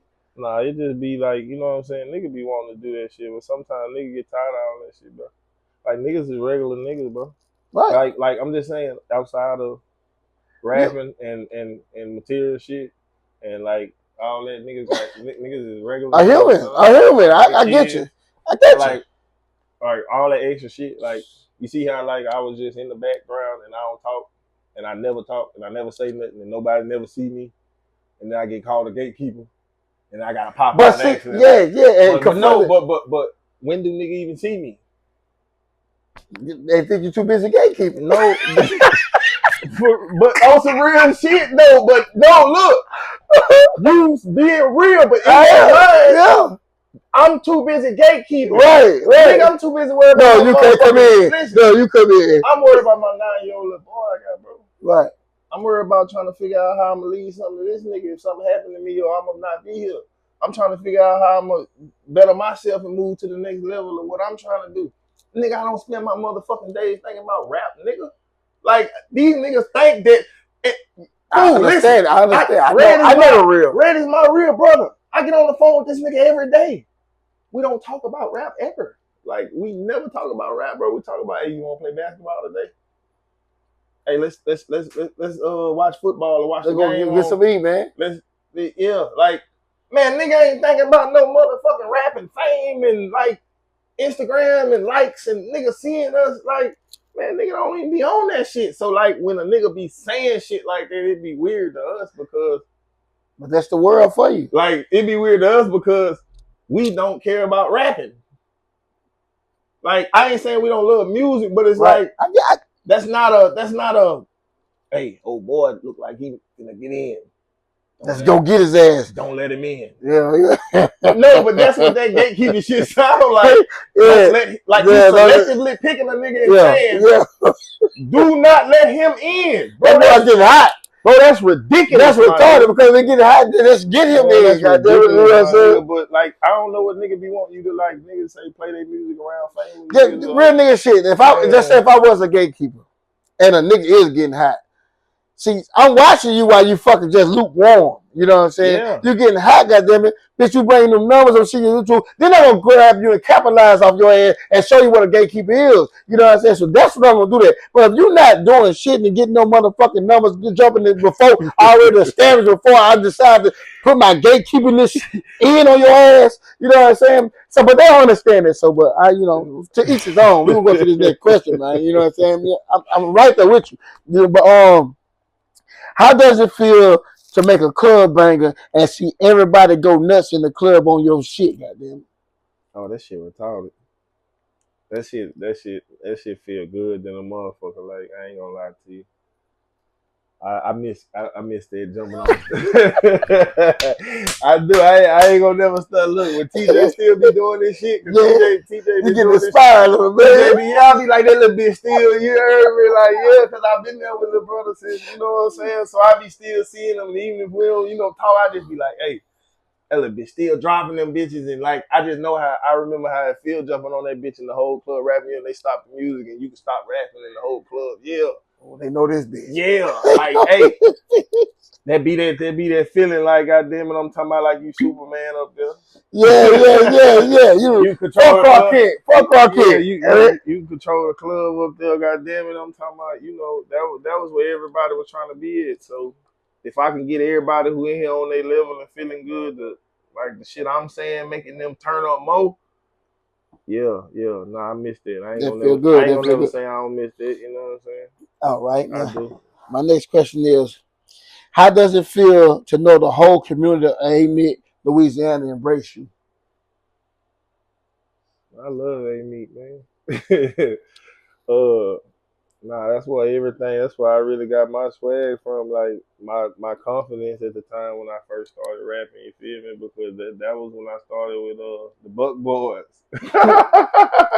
me, T-Rich, E, Show, Nate, I'm talking about, man,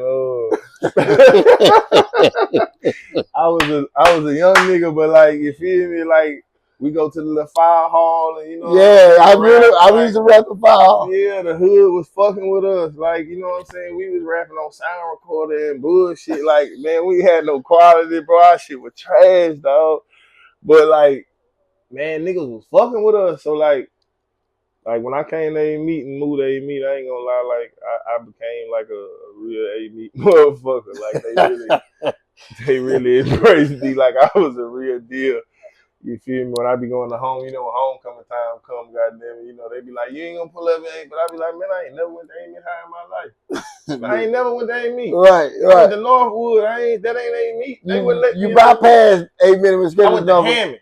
Now the Hammond people, I didn't graduate in Hammond, but Hammond feel like, bitch, you 05, bitch, pull up. You know what I'm saying? Right. Like, fuck all that. But I ain't really even go to A Meet school, so like I don't, you know what I'm saying? But as far as my like everything else, A Meet gave me my whole little, you know, my whole little shindig. I got a little Hammond with me too, but for the most, I'm you're Indian with fucking black shit up Nah. Look, you're a warrior. No, look. I fuck with the Warriors, but like I'm like neutral on that shit. I fuck with like Hammond and A Meet. So if you can't be neutral because you gotta realize one thing. This what you gotta realize that when you say that this an Indian in the Warriors with shit like that with a bow and arrow. Yeah. and rain coming and it forms a tornado.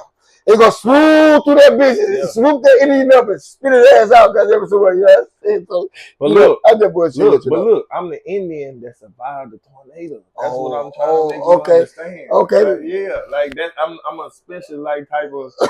I'm a warrior tornado survivor. Yeah, ain't nobody can really say they did. Few niggas they can say they did that. Like I'm one of them few niggas that. No, you laughing, but back in the day, bitch, not too many niggas could. Go to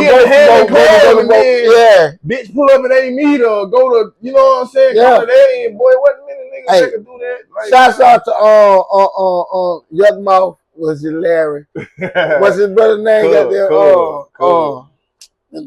Turned preacher. Shit. Oh, you talking about Tutu, my cousin? Tutu, goddamn it. Shouts out to the other one, man, with the little bright boy, goddamn it. Damn. Fuck. Little bright boy. Well, all the fucking matter is goddamn it. Yeah, you got me. Look, I'm gonna tell you this. Them boys set the fucking club off. If you go to A Meet motherfucking club, you gonna murder. Look, that was the thing when I came and we did that. That was when that motherfucking Know Your Clap was out. We did that murder clap. See, no, bitch, you know that was the day when niggas were rapping on other niggas' beats. Like, and it was a real song. Yeah, McKee, you talking about McKee, yeah, McKee. But nah, nigga, we dropped that shit, that murder clap, bitch. I'm talking about A Meet was, hey, listen, when I did that, man, nigga was waiting on me. God damn it, like all the A Meet fuck with me. I ain't gonna never lie. I ain't gonna never stunt and say, you know, that's where my confidence came from. I ain't gonna cap. A Meet put me on the. They made me believe I could really be. But you is becoming today. Nah, for sure. My next question is one thing you do that don't go unnoticed every year is you give back to the community for Easter with an Easter bunny for the kids and also free food and drink for the grown-ups. What make you keep doing that? I mean, shit. I want my blessings too, shit. I just know, like, where we come from, it ain't many people that's gonna be able to get back to, you know, certain people don't give a fuck about you know what I'm saying, our community. So shit, we don't give a fuck about it. You know what I'm saying? Who gonna give a fuck about it? Yeah, so, you know, we always have been on that. And that was the thing, kind of like Abe and, you know, other people from A Meet, like Lily and them. And it was multiple people, like, who was always, like, for A Meet type shit, you know what I'm saying? And it was always trying to do something to just up the community, and we were just a bunch of people who felt like, fuck it, you know, we could all put a couple dollars together and Easter egg hunt, goddamn it, and shit, you know, let the kids come out here and just have a good time, because like I say, we ain't got nothing to do down there, and they ain't doing nothing for us, so, you know. It just be a small way. We done buku shit, like give back. We y'all shit, that bitch jump. Yeah, we jump. I like to see you come through, cut up on the 4-wheeler when you come through that bitch. You know what I'm saying? I ain't lying, that bitch jump.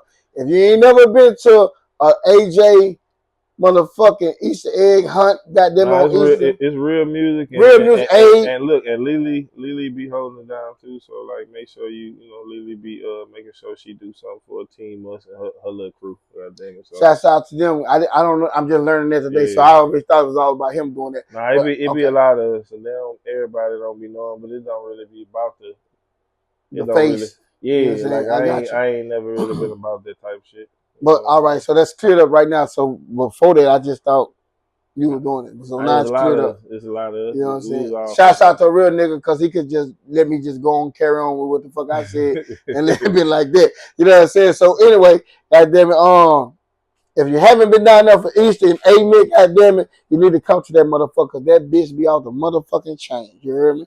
Yes, sir. My next question is on another note.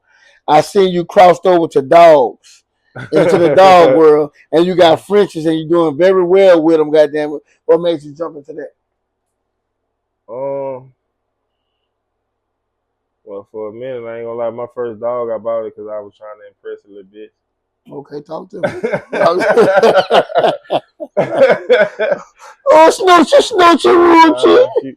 She wanted a French. She wanted a Frenchie. So, you know, the type of nigga I am, I'm like, all right, bet. That's nothing. I'm gonna try. No, I ain't say that's nothing because Yeah, at the time that's a lot for a woman, boy. I ain't no. Hey, no, that ain't. You ain't no trick. No. No, I gotta fuck with you to be on that type of time. But I fucked with her at the time, so I'm saying like that what she wanted. So I was looking into it, and I was like, damn, I see how much these bitches sell for whoop like that. You feel me? All right, bet. I saw how much them bitches sell for whoop like that, and I was like, well, if I buy it for her, at least I can, you know what I'm saying, get some money back later on. You know what I'm saying? Right. This half puppy. Yeah. So I bought it, and that little situation ain't wind up working out. Right. She left the dog with me. Right. Best thing could ever happen to me. Right. It turned you on. Yeah. It was just she first time dropped me a little 20 bands. Ooh. Nose was cut wide open. Ooh. She had quick 20 bands. I'm talking about. So it was like she at that point it was kind of like, hey, a no-brainer. Yeah, buy some more dogs.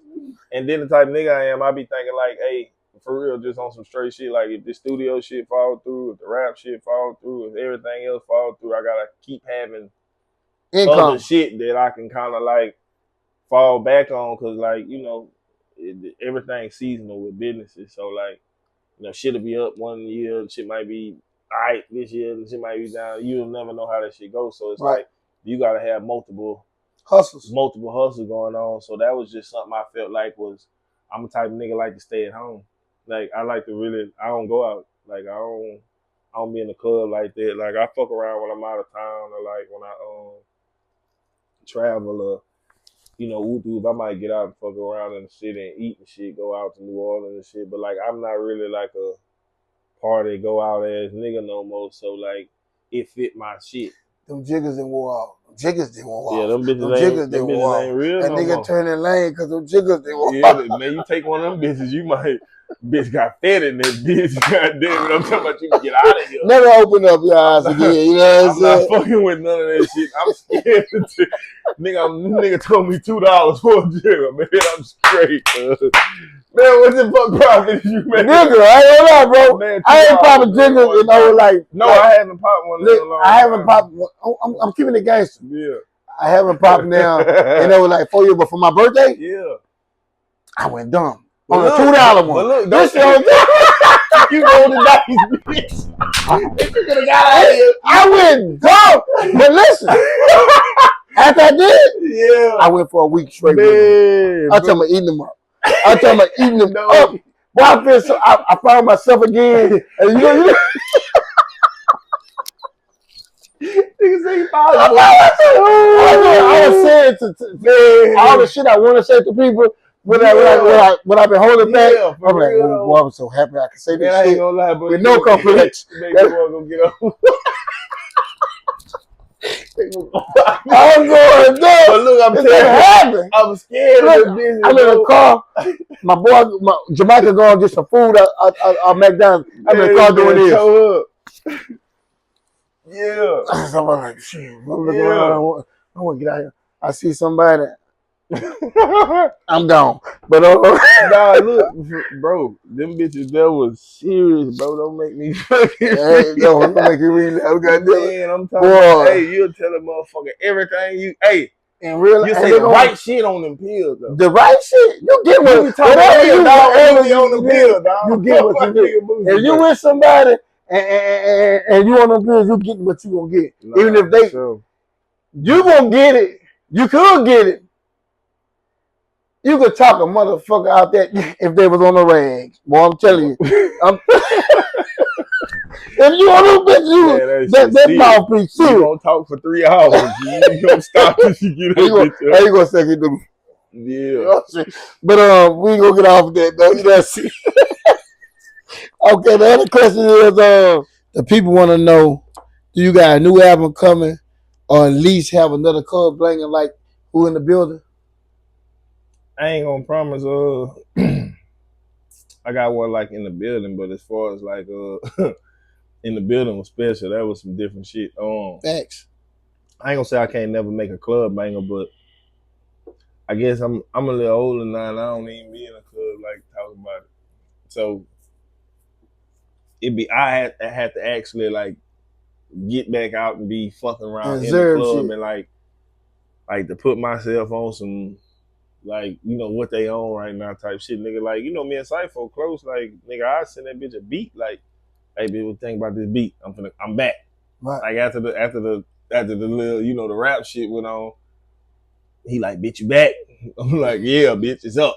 You know what I'm saying? Right. So I got some beats, I'm hitting, nigga. I'm like, yeah, send me some shit. I'm finna fuck that. You know what I'm saying? And I had got some shit and I sent it to Fo and I might be like, hey, nigga, what you think about this beat? And I ain't gonna lie, Fo would be like, hey, bitch, that bitch ain't it.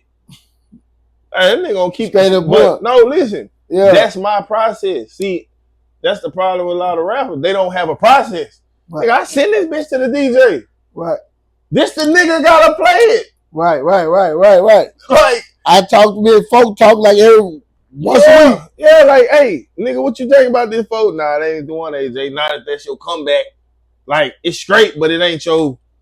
You're reintroducing yourself. Yeah. Let me reintroduce myself. Don't do that one. So, you know, like, that's my process a lot of times. But, like, as far as, like, having songs and shit, like, nah, like, I got Buku. I got Buku. You feel me? Like, you see how these bitches just say, bro, I could drop whenever, Train. Yeah, you could drop. I could drop whenever, Train. You could drop about... I got shit with about eight. Yeah, I got Buku shit. Marcellus, me and Marcellus shit. I got shit with Buku niggas and different shit. Like I ain't. Oh yeah, he pressure. He booked up. He can come when he want to come. I don't like with me with music. It be really like me actually being in that mode. If I can't like just. I ain't doing it for no like type of attention. I don't care about attention no more. So that's my shouts out to Marcellus. He told me he was coming on this bitch. Goddamn it, I'm waiting on you, boy. For sure. Yeah, big ups to Marcellus. He doing big shit. That's the biggest shit to ever hit for the tangible Paris right now. Goddamn it, like that's doing this shit. Whole different level. So like, I got shit, and we, you know, me and that shit. You see, we been. You know, that's how old it is. Yeah. But it's test of time music. Oh nah, if I play these bitches for you, bud, you gonna drop that bitch yesterday. That's what I'm talking about. That's test of time music. That bitch you can really like, drop. You feel me? Like, yeah. Like nah, you gonna see because we gonna fuck. I'm fucking with it. Yeah. So like, I just ain't picked my time. Like I thought I was gonna fuck with something for the summer, but like it ain't really. Mix in the way I wanted to, so like now I'm starting to think, you know, I do my shit when it's cold though. It's like, no, for real, when it's cold I do my shit because you know my style ain't all the way to the club and the summer shit, yeah.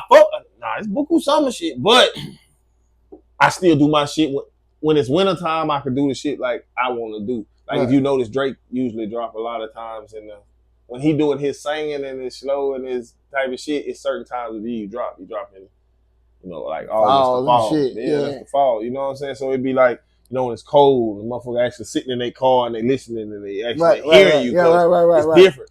So the times of the year, so like, I don't know, like I'm definitely, I ain't retired, bro. There was no point in time where I really said I'm not rapping no more. Right. I just ain't dropped no CD because I don't know. I just be having to feel that shit and feel like I'm in that mode. Like I ain't really been in that mode for some time, and I just focused on a different mode. And like, but as far as having music, I drop some shit right now. So what does it take for you to get into that mode? What you think? What is just something that's gonna curl? I'm gonna keep it G. I'll be real. The last time I was really in that mode is when George, like me and George. I ain't trying to, you feel me? Okay. But I'm keeping it real. The nigga ain't see nothing. You just popped out. Yeah. You just popped out. But I feel like sometimes you gotta pop out and show nigga. What kids will say like, nah, like you feel me, like, cause sometimes nigga don't know. This what should be on my head. Real deal, bitch. I'm one of them. This is my first show. Yeah. In my new studio site facility, like, you know what I'm saying? And it's the first nigga to pick up my motherfucking goat. Like, no, look. I'm so humble, bro. Trey, you know me, bro. Like, you know me outside of like the rap, and you done been around me when it's just regular. Nigga, I'm not no like arrogant ass. I'm all the way down to earth. Like, you'll be like, damn, once you get around me, you'll be like, damn, I ain't really think he was like that just from on the outside, but it's like I don't fuck with you if I don't really know you. So you'll say I'm a bitch ass nigga because I'm not friendly, my nigga. Right. I'm not no real friendly ass nigga. It's gonna have to be some kind of situation for us to be on some, you know what I'm saying? But don't ever in life get it twisted. I'm a motherfucking. Don't get it twisted. Like Twizzlers. Don't get it Twizzler. 985 GOAT talk, man. Like I'm one of them motherfucking ones. Like if you know the story, and it's a lot of shit that we ain't even get the. Well, you hit that shot out, right? Nah, I put that bitch up. It's a lot of shit we ain't even cover. Like you know, I'm one. You'll be back again. Nah, for sure. I'm just one of them ones. Like, nigga, you know, like. It's a few of us, and I promise you, like, I feel like the ones who is the ones, they made the 985 what it is and put it in a position for the youngsters. And I feel like the youngsters gonna take it to another level. It just got to be the right one. It just got to be the right one. And it's a lot of them young niggas who really, you know, the ones. You know what I'm saying? I just hate, you know, the shit went how it went with all the situation we had them years ago when everybody locked up, everybody doing a lot. And I hate the beef and shit because it be like, I wish it wasn't what it was with the youngsters, like, you know, motherfucker beefing and da-da-da, because it's a lot of talent where niggas could be putting they fans with these fans and really, like, doing some bigger shit, but I don't get in the street politics shit, you know, whatever that is, that's what it is, but we be having an opportunity every so often, you know, it be a special time where shit come through where the 985 really have an opportunity to go to another level. And I feel like it just ain't all the way like. Yeah, have somebody to fuck that up though. Nah, it be fucked up. But I'm saying as far as like rap shit, like I ain't gonna lie, I give Cal all this props in the world. Like Cal took it. Cal for the been here for a rap nigga. Like Cal took it, man, far. Like I ain't. Crowd took it far. He was the first nigga do it for a minute. Yeah, nah, and he still like, you know, like I say, just because you don't see what a nigga doing and nigga moves, it be. Shit behind the scenes and nigga be doing $1 million shit and you don't know it because the nigga ain't worried about attention. Me and Kaz got on the phone. We got on the phone. This just recently. Yeah. So when I put this interview out, y'all know. Me and Kaz got off the phone. We sat on the phone like a whole fucking hour. It's supposed to be a 5-minute fucking conversation. We went to just went. God damn. Yeah. I drove to a place where the service was bad. And the phone just cut off on his ass. Yeah. It was just time to cut it off. I was like, God, it be like that. Hey, but I learned a lot from, like I say, from T and Cal, and you know, like for a rap nigga when I was young, like Cal was that nigga, like, you know what I'm saying, for the 985. He still that nigga? Nah, I ain't saying he. I'm just saying when I was young, and you know, I remember nigga getting them CDs and niggas like Drees and you know, cause Drama did some shit for niggas made me. You know, Drama was radio play. He had Aaron Sutton behind him. So, like, Drama had radio play and was making hits. But, like, Cal was that nigga. What they say? Yeah, fucking right. That Dreezy. That Dreezy. That's all his questions, bro, right there. He getting the flower. He finna get ready to get his fucking flower. Yeah, I can't. You know what I'm saying? I can't stunt no niggas out. So, you know I'm going to keep it G. Like, Dreezy, my nigga, my homeboy, goddamn, like real homeboy. Gonna stay at his house, he stay at my house. So as a youngster, in the 985, I ain't gonna lie, besides Cal, Dreezy, and Click Type, like I think them was my 985 inspirations. Like the niggas who like kind of made me feel like, you know what I'm saying? As we talked, you know, we talked off camera, I told you. Right. I was supposed to have been part of Click Type. Yeah, that J-Dub. Yeah. Mad at you, goddamn. Yeah, man, I left Hammond, went to A-Meet, and J-Dub turned around and joined. Me and J-Dub was a click. J-Dub went with Click Tight. He got his, you heard me? And he got his just due. He was shining. AJ did the read. At that time, I was like, fuck! you know what I'm saying? J Dub do nah, but I always wished I would have been part of like Click. Hey, that's a secret that don't nobody really know. So you got the right here on Go Talk first time TV. me ever saying that like on some You know, real shit. I shouts wish. out to Nate. Yeah. Shouts out to everybody who got Them anything niggas, to do with Click Tight. You know what I'm saying? Them boy legends like on some. My on nigga some Mayne Trayne went away. Yeah, I was supposed to be. That was when my shit was late. My shit was supposed to start at Click Tight. Like Right. I felt like I was supposed to be like the little young me and J Dub supposed to be the Click Tight niggas. But you know, it ain't go that way. But it still worked out how it worked out. It is, and you still a gate. Shout out to all the 985 goats. Goddamn it, straight up. My last question before we get in the random question bucket. This we're gonna get exciting right here because I want to see his input. Because everybody, I got a lot of questions here what are the same because I keep them the same because everybody got a different answer to them. But I also put new ones in here too. But this is my last question. Do you have a young artist you investing in or going to invest in to put out here into this game with the knowledge and music that you have to get to the next level up under AJC? And if so, who are they? Nah, ain't nothing gonna never be under just AJC. Like everything gonna be under Real Music. I mean, Real Music is AJC. I gotta say it that way because it ain't just AJ. Nothing. If you ever pay attention to my videos that I shoot for niggas or anything, it never say AJC. Okay. It's gonna always say Real Music because the brand is bigger than me. Right. Like you feel me? Like the brand. Gotcha. Like if you trying to, I'm playing for the name on the front of the jersey, not the name on the back. You feel me? Right. So like you feel for the Saints, not Jesse Walker. Yeah. You know, you stupid bitch. Shouts out to you, nigga. Hey, my little brother. Yeah, but now like if you brand the brand bigger than yourself. If you big and you make the brand big, if I'm not part of the brand still has its prestige. Mm-hmm. And if I was just focused on AJC, and when AJC feel like he don't want to shoot videos no more, then the brand ain't shut down. Yeah, so like I can't put it on my name. I gotta put it on the brand. So like it's always gonna be Real Music, you know what I'm saying? But as far as getting an artist, you know, SK always gonna that nigga Real Music for life. So like, you know, like the first artist we really like went crazy behind. We had another little artist, but first artist we really went dumb behind is SK. And I ain't gonna lie, I feel like the nigga the rawest, you know what I'm saying? Right. We still putting shit together with that, but like as far as me getting another artist, bro, it'd be hard for me with that shit, bro, because I feel like rappers' egos be fucked up. You know, the last nigga I feel like I really personally like AJC tried to fuck with was Block Baby. Trent was my little nigga, you know what I'm saying? And that's how I free my little partner, you know what I'm saying? They just gave my dog some time. But that was the last person I really tried to fuck with, and that's how it initially turned to me fucking with Twan and Juvie and Jay and all them niggas in the whole like situation that was going on with, because Trent was my little, you know what I'm saying? So let me ask you this. You say Trent, and then you start fucking with Twan now. Yeah. So you think Trent better than Twan? That don't matter. It don't matter. I'm just saying who that's for the fans and like okay.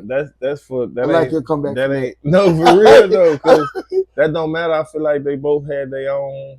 You know what I'm saying? Like Trent had his shit, Twan had his own shit, Juve had his own. It's just like every artist they different, so it don't really matter. Like you know what I'm saying? Who is better? I feel like together. Right. That bitch was unstoppable. Like when they was all together, it was unstoppable. Like, you know what I'm saying? It's something about that nigga Twan, bro. Shouts out to fucking Twan. I hope you get released soon, but it's something about that nigga the way he just hold his arm or some shit. Like bro, nigga told me that. Nah, bro. I swear to God, nigga told me that. And I think you'll be garbage if you hold the arm the way you fucking hold his arm. Like you just but you impressive though, I ain't gonna lie. No, but you hold his arm and you look like some type of way like, bitch, I believe anything will come out your mouth. Bitch, I killed a maggot the other day. You know what I'm saying? Bro, listen. Nah, son special. Like but like I said, it wasn't just him. Like it's a lot of niggas in the 985, bro. Like I said, that we ain't brought up or talked about this. Like really, like can go to the next level. Our problem is we just don't have a market, but I feel like Twan was finna go like on some shit, and the whole situation with it together, all of them, like all together, it was a multi-million-dollar situation, like where we would have really like the 985 could have went on, but you know, like it'd be hard, you know, these youngsters different these days, so like you know, like I don't never try to tell a nigga, you know, what to do or how they should live their life, but it'd be like, you know, this Right, should be, I got you. you know, these niggas really living what they talking about. Yeah. A lot of these, you know, it's different than when me and you was like industry niggas and like yeah, these industry niggas. All these rappers and like it's a lot of these niggas. That's why I say it's a lot of niggas we ain't talking about. I fuck with all these people. You know what I'm saying? And it's like these niggas living it different than we was living it. You know what I'm saying? So I respect what they got going on, so I don't really try to talk. A lot of rappers was fabricating it, and then but it's a lot of ones around this bitch that ain't fabricating it. And right. You know, it's like, you know what I'm saying? Like it ain't like shit real. So I just wish that we could come to a point where, you know, it wasn't all that. I wish that whole time and what happened in that time, and if people know what happened in the stories and what, I wish it didn't go like that, because like at that time, the 985 had buku people who could have like wished well and like got some attention, and we were so focused on like, you know, going against each other. Like, but I understand it, because it's like, you know, the street politics is different. When shit real in the streets, it is what it is. But I just wish, you know, we can come to a point where like, you know, we do that with some other motherfuckers from somewhere else, instead of like, you know, motherfucker where we from, because we be really stopping each other, and now all that shit came to a hope.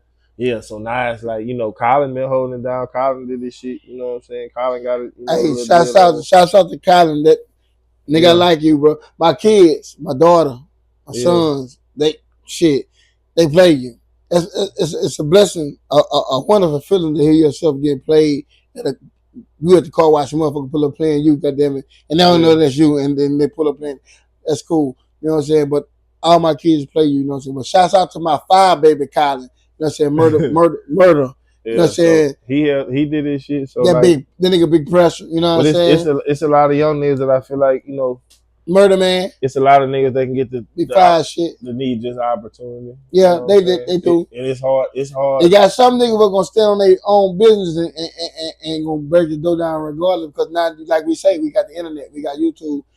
It's who like you. Once you get a buzz, goddamn, you gone. You know what I'm saying? But YouTube go, and when you buzz on YouTube, goddamn, this motherfucker come get you. I say this though on some real shit, as far as like a young artist, like nigga, if your shit raw and I really like hear your shit, and I like that bitch do that to me, and it make me feel like eventually I can fuck with you. Yeah, but I don't always get that. I'm invested with a lot of certain artists who investing in themselves, and I'm not the nigga who always trying to sign a nigga. Like, you gotta understand me. Like, if you know me personally, I'm not the nigga who always like, bitch, come be under me. No, look, I'm gonna work with you till we get to that point. Do what you need to do to be the. I'm gonna tell you what you don't know. It don't matter. I'm gonna tell you. So like, let's work, and I don't need to be the nigga who look like until it's time to sign you. Yeah, like okay, we where we need to be.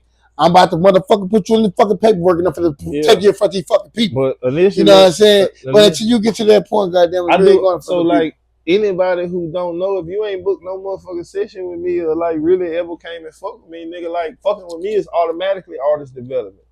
So I don't just sit there when I'm recording niggas like and don't say nothing. Let me get my money for this. Hey man, say that shit like you motherfucking mean it, man. What you just rapping this shit? Put some bass in your voice. Hey bro, you need to da da da. So like, fuck with me is automatically artist development out the gate, and that's why I charge what I charge, because I'm not just sitting in this bitch doing this.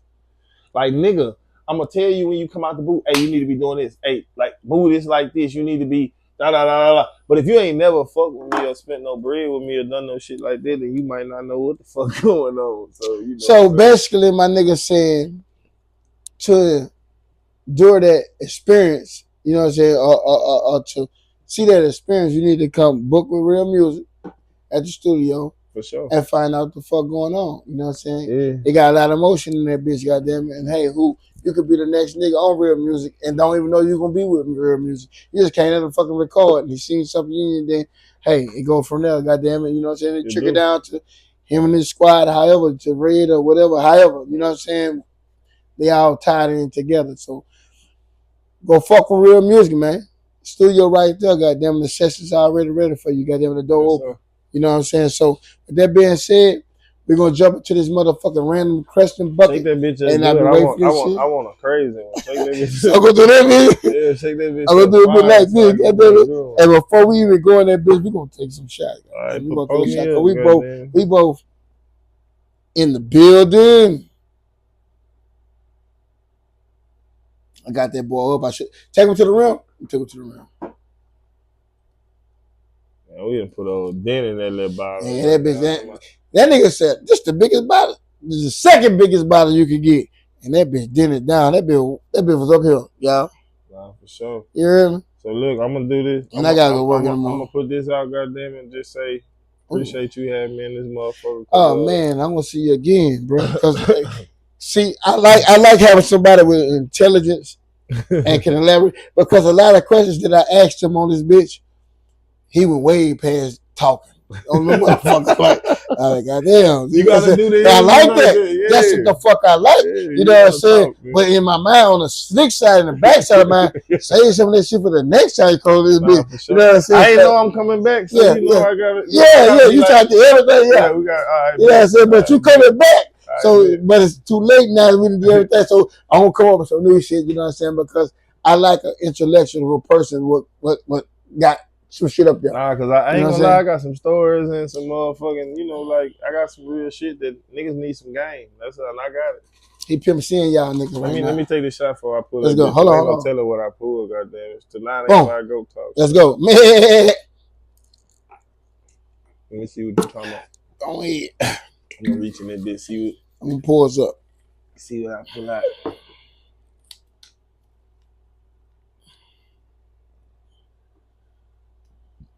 Pick one. Buy concessions at the movies or stop at the store and fill your girl's purse up. Man, I'm a nigga. We'll fill that purse up like a motherfucker for the bullshit. Like if I'm high as a bitch, if I'm high as a bitch and I want like some gummy bears or some Reese's or something, I'm not buying the Reese's at that fucking movie. That bitch $4. $8 for a king size. I mean, they ain't been in the mid. That bitch ate at a king side. The popcorn $10 for a small. Listen, so look, I go to the store. I can get some motherfucking gummy bears. I can put a Reese's in that bitch. You feel me? I can put a Reese's in that bitch. No, I'm full fledged. Put something in the purse. We'll buy popcorn though. You gotta buy popcorn. You can't get that popcorn in that motherfucker to the purse. I buy popcorn, but what about you gotta buy popcorn and a drink? I'm buying a drink too. I ain't gonna lie. I might have snuck a cold drink in there. Bitch, you snuck a cold drink in there. Nigga snuck a cold drink in that bitch. Nigga, you pressure. You snuck a cold drink. Yeah. Nigga, I done snuck all the candy. Person be big as fuck. They be big, but you sneaking the cold drink in that bitch. They kind of got smaller these days, but I'm talking about, you know what I'm saying? In my time, that bitch got me. I mean, shit, the cold drink in there, I understand you snuck everything in there, but you need ice with that cold drink. So you got a whole cold drink in that bitch getting hot. That bitch here gonna get. I'm gonna buy that large high C, goddamn it, you feel me? At the movies, you feel me? It's all good, but I don't want to buy nothing but really popcorn and a drink. Besides that, I ain't gonna lie, the candy. No. We're gonna drop the bitch right here. We're gonna drop the right there. I want you to get that bitch again. All right, give me another then. Fuck it. Let's go. Let me see what I got, man. That candy too overpriced. I like this random question shit. You gotta give me some pressure. Let's go. Who's the best in your book, Tupac or Biggie, and why? Ooh, that shit pressure. All right, look. The crazy part is, I ain't gonna lie. I'm a big ass Biggie fan, bro. Right. That nigga Biggie could tell a story, and like his punchlines, his metaphors was way better than Pop. Way better. Like, way better than Pop. Facts. Way better than Pop. That nigga can make you really like go into the story and really like. But I ain't gonna lie. Come on now. Man, Pac can make you feel however he wanted you to feel on any song. Like if he felt like Britney's got a baby and I want you to feel bad, I want you to cry. Or if this bitch felt like, you know what I'm saying, like he mad or he angry, you mad with Pac. Like his I'm gonna be real. This is what I feel like. This is what I feel like Boosie had. Why I compare Boosie to Pop. Yeah, and niggas be thinking I'm crazy, but hey, but let me say so. I ain't like when Boosie said this, but he probably spoke some real. He say all the time when it's a Pac, and I was loving fucking Pac. That bitch ain't killed nothing. He fooled me. He got me out there I was killing shit. He got me out there killing you know Boosie like one of the leaders of the new generation. Right. Step on something.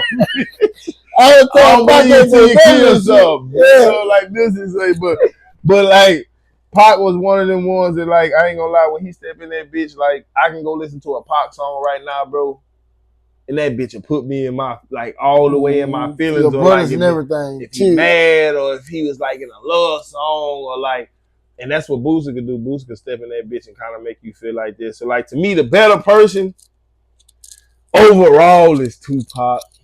I ain't gonna lie, the better person. We got another W.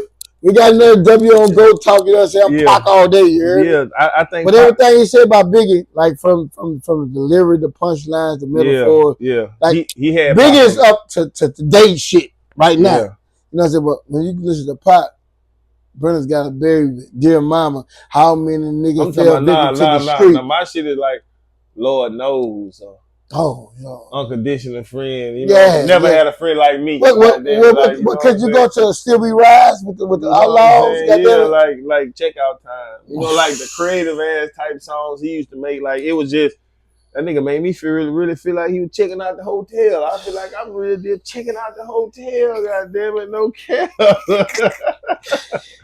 Nah, so you got that one. We got one up for Pop, but we gave Biggie all his props because if you want to take it and go in that lane with it, Biggie got it. Or if you want to go to that heartfelt shit, that shit what you play on the radio, or when you in the room by yourself and you want to motherfucker get to yourself and cry. We got one more. We got a couple more, nigga. You know what I'm saying? I got AJC on this bitch. I need to see your input. I'm out you. Let's see what they're gonna say. Who do you think played the role in Friday? Chris Tucker or Mike Epps? Ooh. Who played the best role? Yeah, the best role. Like who played the man?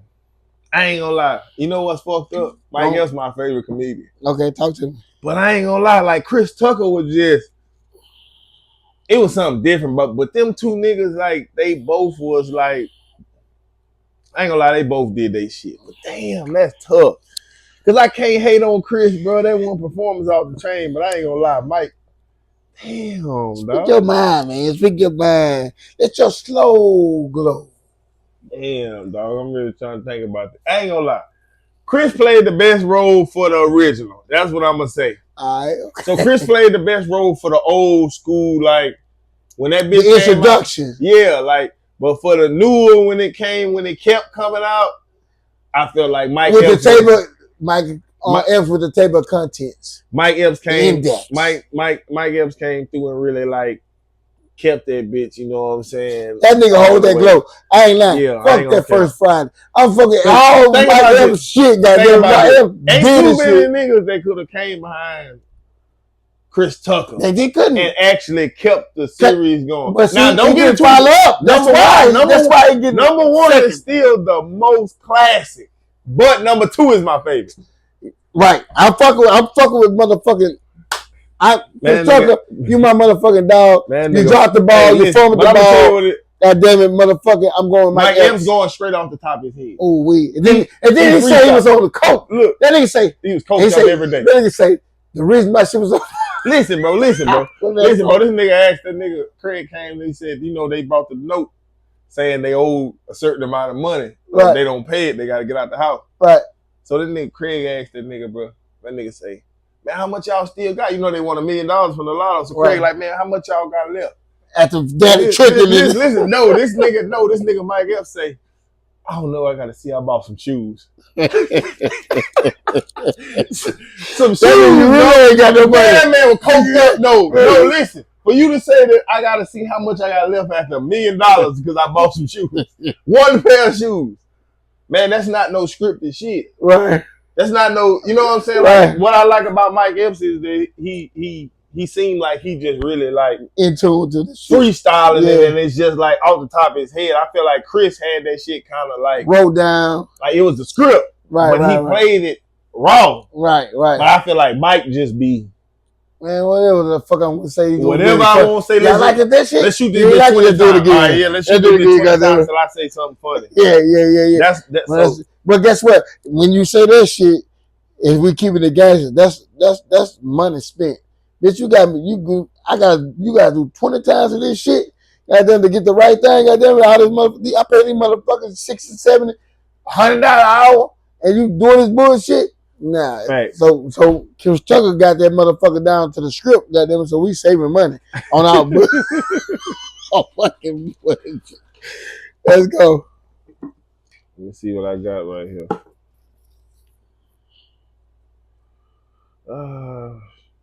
Which one I play, Street Fighter or Mortal Kombat? Man, I'm both of them bitches, man.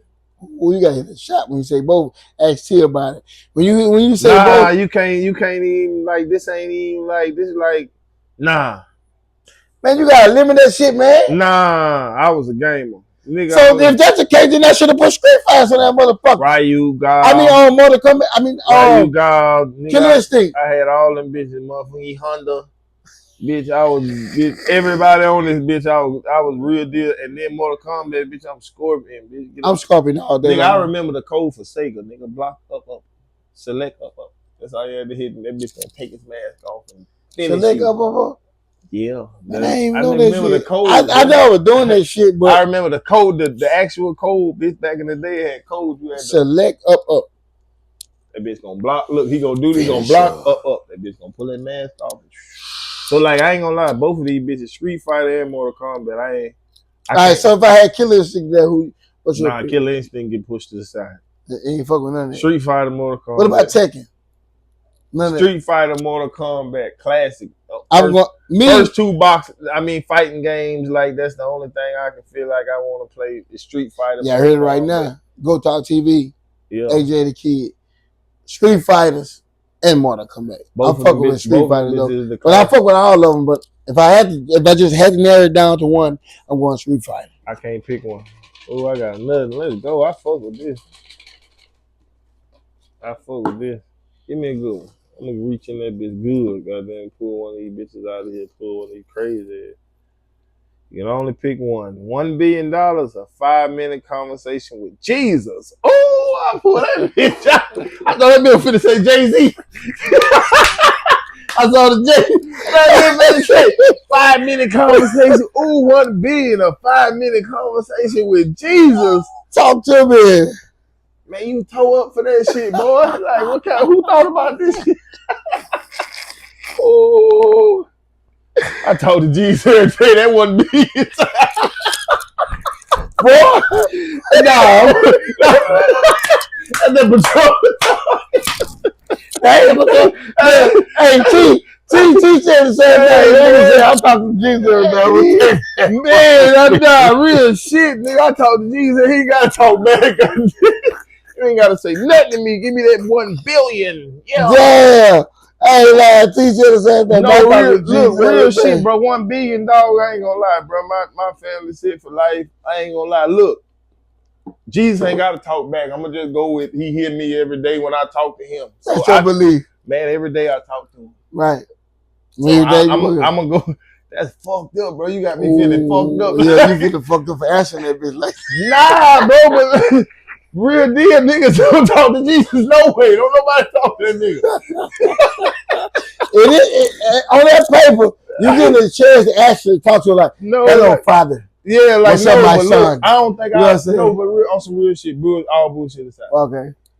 I don't think I want to know what he gonna tell me. Like, I might talk to Jesus and be like, God, am I coming to heaven? He can be like, right now, you ain't looking good. Right now, it ain't looking good. You got years to come to heaven. So if I be like, it's on expiration date. God, too soon. How much time I got? And he might say, man, 2026. Let me get yourself right. No, for real, but I don't think you want to know that. I think that'll stress you out. Like, it ain't gonna stress me out. Like I don't think certain things supposed to be answered. Right, you're right. But if he was to tell me 2026, you coming to heaven. I mean, you dying. Yeah. So that means right now, 2023, even though it's 24, and right now it's 23, I'm cutting everything out. I'm eating right. I'm not cussing. I'm not doing nothing. She got them. I'm praising God to the fullest. You only doing it because you know you're gonna die. But she gave me. I got a chance to know that. Though. I ain't gonna lie though, bro. I ain't gonna lie. And it ain't even about the money. Like on some shit. I feel like if I'm going to hell, I ain't supposed to talk Jesus. That question ain't tell you that though. It's a 5-minute conversation with Jesus. Right. He gonna talk back to me. Right. I don't want to know certain things. I feel like I know what I'm supposed to. All right, so the Bible already told me what I need to know. Time out. Let's just say this. You took that 5-minute conversation with Jesus, and he's saying, "This is what you gotta do to get to heaven." That's what he's gonna tell you, but you didn't take that. No, look, real talk. Now, I ain't. If you telling me that when I talk to Jesus, I don't know what he's gonna say. I'm saying that could be something he's gonna say. No, look, real shit. If that's what he gonna tell me, I don't know he's gonna say that. All right, but if that's what he gonna tell me, what I gotta do to get to heaven, I take that over to one big. Right. Then you can't say what the fuck I think he's gonna say. That's what you said he gonna say. I could say that. So now you didn't take that to find out he was gonna say that. You know what I'm saying? So you can't switch that shit. $1 billion is a lot of money. Yeah. Now you're gonna hell with that $1 billion. No, but look, he told you all you gotta do is go to an old school in the Torah and smash play and go to heaven. Even if I go, my son might not go. Yeah. His son might not go. But you burning forever. If that's what it takes for my son and the next generations of me right. to live the right way, because I tell myself, hey, bro, look, I'm going to take these $1 billion and I might be not where you going to be. right. But we're going to have some generational, you know what I'm saying, pass down. But listen, now see what you said. Now I'm going to contradict you on that. Right. Now, you said that what you're going to do for your sons to be good. But you could have took to Jesus. Jesus told you what you had to do to get to heaven. Hey, you got to go down here, follow the rainbow, and smash whatever. You know what I'm saying? We getting off subject right now. But no, I'm just saying. What I'm saying. Now you and your sons, everybody told us what we need to do. What I need to talk to that man for? They got a book for that. Man, give me that $1 billion, man. Let me get that one. Now hold on. You got that $1 billion, but your life expires in 3 days. Now you got $1 billion. Guess what I'm finna do? You don't know your life expires, so you ain't make no plan for nothing. You like, I got this $1 billion. I'm buried good. Yeah. I'll be buried good. My son will be straight. You get man, $1 billion. Man, you know how many people's life I can change with $1 billion? You can do the. You know what I can do for the 985 with $1 billion? 985 go talk. You know what I can do with the 985 with $1 billion? Don't worry about talking to God. Then if you gonna do something for 985. Man, we gonna get to the next clip. Man, you gonna have me fucked up, man. Man, God gonna see that. Hey, I saw that go talk interview. Denied. Right. Access denied. All right. What's something black people love to eat, but you don't? Chitlins. Oh, boy, everybody. Chitlins. I'm not fucking with no chitlins. I don't eat potato salad. I eat chitlins, though. I don't eat potato salad. I don't eat chitlins. I don't eat. You eat liver gizzard? No. Me. Hold up. I don't eat sweet potato pie. Why you toe up? All the way toe up. I don't eat liver. I don't eat gizzards. I don't eat sweet potato pie. I don't eat lasagna, but I do eat lasagna. Like, I gotta come to somebody's house to be extra hungry to eat that shit. You know what I'm saying? But I love spaghetti, so I don't know how that makes sense. Oh, spaghetti and shit. This bitch look like it's pressing. Do you think P. Diddy can come back after everything that's going on with him? Man, P. Diddy's straight. Good? Man, that nigga shit. He beat these charges, man. That nigga he might not be famous and like can't do nothing in the music industry. Man, got hundreds of millions. Yeah, but I'm telling you, the question is come like, back. I'm saying, but when you say come back, like do you think P. Diddy come back? So where he at right now? Before he had this shit going on. Nah, it's over. Oh, it's dead. Nah, it's over. P. Diddy. Wrap him up in your mummy. Nah, P. Diddy out of here. He can't do that. P. Diddy. That man, this dangerous shit. This bitch, it look like it's pressure too. Do you prefer a natural body or a BBL? That's easy, a natural. Don't get fucked by no BBL. Natural, man. baby. Man, you can have a little booty. Man, I fuck with that shit, man. You fuck with them little booties. Man, come on, man. Little booties matter. I let handful. Little booties matter, man. Man, this man say little booties matter, man. Put it on the little booty, boy. This shit getting serious, boy. Fucking question getting serious. Favorite hairstyle on the female: braids, wig, sew in, or natural? Natural, so I can pull that shit. Yeah. Ooh, he trying to knock your shit out your head. I'm trying to like, trying to see if your shit serious. All that other shit gonna go. Yeah. Come on, man. Next question. Gotta keep this shit cool. Natural. Hey, I ain't saying I fuck with. I pull your wig out. Pull your fucking sew in out, bitch. Don't play. Name one line from a movie, from the movie Baby Boy, that comes to your mind. That nigga heart, cuz.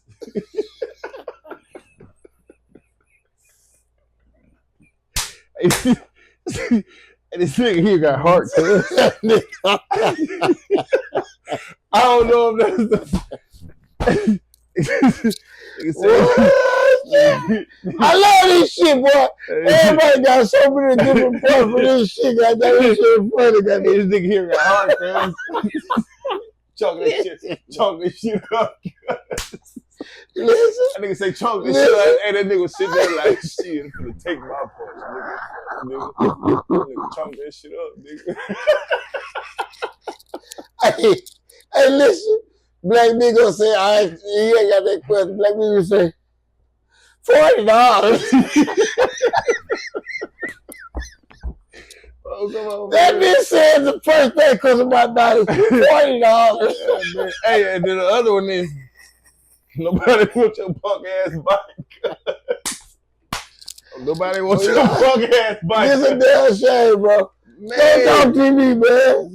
Hold up. I mean, we gotta live with these bitches, bro. I'm gonna let you do about two more. Goddamn, we gonna close this segment, guys. Sick. Who am I rooting with? President Biden or Trump, man? First off, Biden out of there. He just quit, so you need to take this bitch out. You need to take this bitch out.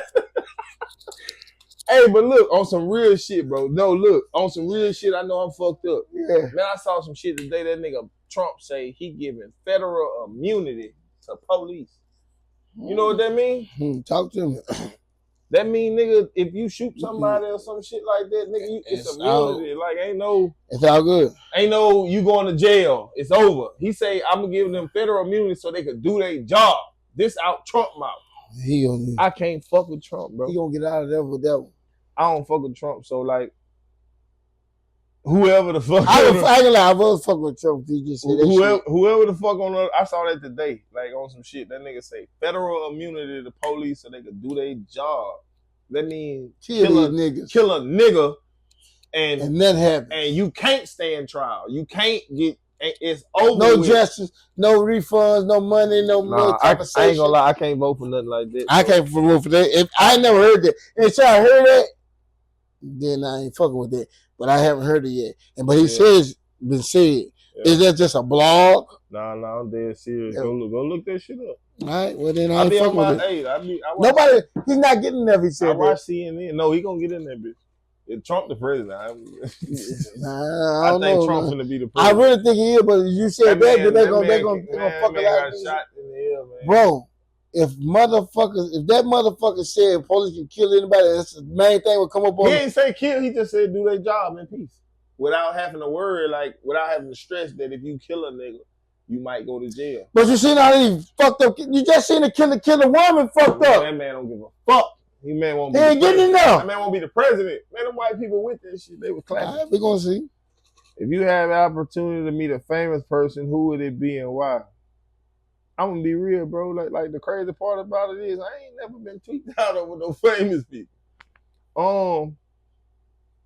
Famous? Like what famous person would I want to meet? I ain't gonna lie, bro. I ain't really got no damn, dog. Man, I don't know, man. I really ain't never been tweeted out over famous people. I've met a lot of famous people, and I ain't never been really starstruck like that. Yeah, wow. Ain't nobody like that I feel like I'm starstruck over. Like on some I might real shit, I might on some real shit. I might want to meet like Jay-Z. Like on some I don't think you'd be starstruck on that. But I wouldn't be starstruck. But I'm just saying, if I you think give Michael me, Jackson, you just say fame. Up. No, you don't think so? I don't want to meet Michael. Oh God damn! Man, I don't want to meet that man. God. Yeah.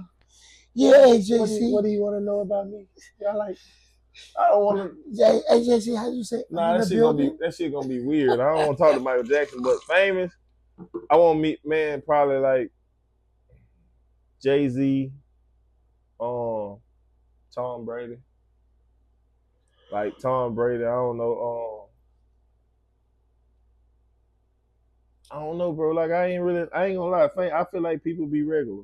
Like I'm they are regular. I know. This is real shit. Like I can't really come to my mind and figure like who I would just be like geeked out to meet, because I really just feel like niggas be regular. They just got a lot of money and they done a lot of shit, but I don't feel like nobody like that'll inspire me.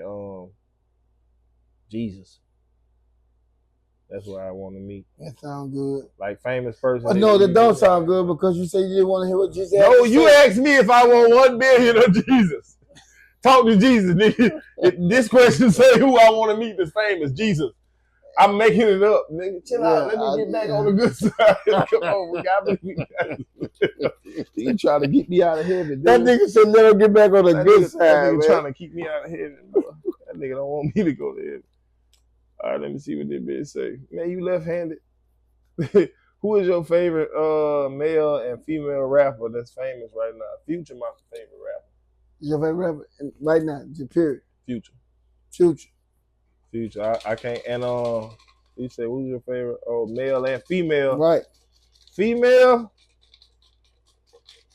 I don't have no favorite female, but I've been kind of feeling Glow. I've been feeling Glow. Big Glow. Or Lotto. Lotto hard. I'm loving Lotto though. Yeah, Lotto hard. I'm loving Lotto. I fuck with them too. What's your favorite liquor and what's the craziest thing you done while drunk? Man, 1942. 1942. I remember having like time of my life at Future private birthday party. And I remember Abe being so fucked up at the birthday party. That bitch Abe was like, man, it was me, Abe, and SK. It was Future private birthday party. It wasn't no like fans. Like you had to be somebody who bitch you in with the situation to be here. It was like, you know, like I could have walked up to Lil Baby and slapped him. Like right. It was like them type. It wasn't no security because if you was in here, you were good. You already good. It was Dirt, Uzi, Meek. Like I'm talking about all the big names. I remember walking and running in the T.I. White. What's her name? Tiny. And I looked up and T.I. looked at me dead in my face like, "What's up, partner?" I was walking and Tiny was so small, like you know, like I looked up and T.I. looked at me dead in my face like this. But that night it was at Future birthday party in Atlanta. And we got so drunk off that 42, man. And I remember Abe coming to me. And being like, bitch, I'm going to the car, bitch. You and SK have a good time. Right, I'm done. It's over. And me and SK stayed in that bitch and we thugged. I'm talking about I was so drunk in that bitch. And when I came out the club, I remember coming to the fucking truck. We had rented a motherfucker. We had the Escalade. This bitch Abe in the front seat. I remember walking to the car like we going to the car leaving. Yeah. This bitch Abe got no shoes on, bitch socks on the dashboard. I'm talking about. He sleep knocked out in the car. Goddamn, I'm talking about feet on the window like the front windshield, like type shit. He got fucking deep frog shit on the front. He and this bitch knocked out. You know what I'm saying? That's how he be though. He don't be with no extra. He be ready to just get to the minute to go to sleep. Yeah. So man, I remember riding back to the hotel. I'm driving, I'm drunk, and this bitch throwing up. He pull over. We on side of. Who that is saying that? Hey, we on I-20. Goddamn it! I'm talking about middle of downtown Atlanta. Yeah. He throwing up, but ain't nothing coming out. He just bro, like that was probably about the funniest night on some liquor, 1942. He was back there with Future. See, like you know. Fool fuck with the fool, fuck with Future, so he back there in the back. Right. With Future the real nigga. on that 42 hard. Like, he trying to keep up, goddamn it. The bitch put him under, goddamn it. I'm talking about. And I was off that 42 too, and me, SK, and A, that was future birthday party, you know. Boy, learn how to hold your lip. Stop it. I had him recorded. That shit fun. He remember what I'm talking about. He didn't want that to reveal. Look, he come on the show, y'all. We already talked about it. So when he come on the show, goddamn, gonna call you and sneak the motherfucking clip in his bitch. Yeah. That nigga was, ain't nothing coming out. Just straight hollering. That bitch outside the interstate hollering. Let me see what I got. We're gonna do 2 more, goddamn. Well, 3 more. All right, bet. If you could live anywhere in the world, where would it be and why? On some crazy shit, I probably want to live in Dubai. Dubai. A lot of black, it's Africa. Black rich people. You know, Dubai like rich as fuck. You know, a Bentley regular in Dubai. You know what I'm saying? Yeah. But they meet so fucking high. Man, you go to the grocery store? Yeah, I ain't never been there. I watch it on YouTube. Shit, that shit just ridiculous. No. A pack of meat got them like $26. Gotta stop eating so much, man. Shit. You know, eat some other shit. Got eat salad on a couple of days. Look, I think let me see where else if I can live anywhere else. Atlanta. I love Atlanta. It ain't that I can't go back to Atlanta. No, that question say if you could live anywhere in the world. That's the world. No, you can't do 2 things. One place. Oh, okay. If I could live anywhere in the world, where would it be? Well, I don't know. Probably Dubai. Dubai. That's where you want to be at. Dubai, China. China. You been to China? The Great Wall of China. Just always wanted to go. Oh, okay. I just always wanted to go. So probably Dubai, China. That's where I probably want to live. Don't get Atlanta twisted though, my nigga. No, I fuck with that. That's where I want to go. I fuck with Atlanta in the world though, like to settle there. Yeah, I fuck with that. That's where I want to go. I want to go to Atlanta, Brazil, or New York. What's the first thing when you do when you get up? Brush my motherfucking teeth. Pray. That's mine. Yeah, like I ain't gonna. If you want to be honest, first thing I do when I get up, be like, "Fuck, I'm tired." Lay back down. Fuck. Hey, I'm up, man. Let me take my Jesus back. Keep it Jesus. Because I do say that. Keep it Jesus. When I turn it away, I be like, man. First thing you do when you wake up, be like, fuck, man, I'm tired. Yeah. But see, I learned how to get off of that time. You got to take a shower. Watch when I wake up tomorrow. I'm going to be like, fuck. Man, I don't want to get up what time it is? every day. Yeah. Shit, real. O'clock. And I got to go to work for 3, 4, 5. I'm keeping Mayne Trayne up all night. Goat talk, nigga. You don't be come talking to me. I'm a goat. I talk all night. Can't even finish the bed out. Who's the best in your opinion? What? MJ or LeBron? I ain't gonna lie. I think the overall, damn, that's tough. That bitch MJ, the truth, he ain't lost in no playoffs. It's hard to go against it. That bitch ain't lost in no championship game ever. That bitch get to the championship, he winning. So MJ. I'm gonna go with MJ. But I think if I had to pick one, I don't know. I had to go with MJ. I ain't gonna lie. It's hard to go against MJ. I ain't really fuck with LeBron like that. It's hard. No, I fuck with LeBron, but it's hard to go against MJ if he get there, it's over. If he get to the championship, that bitch won. Anyway, I can't. It's hard to argue with. Home cooked meal or go out to eat. Boy, I want that home cooked. Boy, put that voodoo on me, baby. Yeah, put that fucking voodoo on me. No, not the voodoo. Put that voodoo he want the voodoo on, that red sauce, all that shit. Put that on me. Yeah, I want that. I'm hungry the motherfucker. I'm tired of McDonald's. Man, you want to go get us something to eat after we get over there? I'm tired. I'm tired. Yeah, y'all got food over here. I gotta go. I'm my oldest son, y'all. Do you like white bread or cornbread with your red bean? Boy, I gotta have that cornbread. Out the gate, boy, I fuck some cornbread up, boy. I want something now. How many we got left? I'm gonna do 2 more, bro, because we'll be sitting there fucking with it all day. And I talk fucking to them. Fucking it like I get 1, 2, 3, 4 more in this bit. The line that comes to your mind when you hear life. Pause. We were never friends, motherfucker. Like, we never been friends. Or that fella there looks like he's dead. That fella there looks dead. Who is your first celebrity crush? Dead or alive, and why? Ooh, boy, I ain't gonna lie, boy. Back in the day, boy, I used to love Raven Simone and Chili. Raven Simone, Chili. Chili from TLC. Man, Chili from TLC was the shit. I was mad when Usher had her in his videos. Man, Usher I fucked it with Left Eye. Man, you tripping. I was fucking no Left Eye. Left Eye burning shit down. I never thought I know shit burning shit down. Nah, Left Eye burning shit down. I couldn't fuck with Left Eye. Chili was just a pretty bit. I fuck with Chili. Chili was serious. She sang good. We got 1, 2, 3, 4. We gonna let you go on the video tomorrow.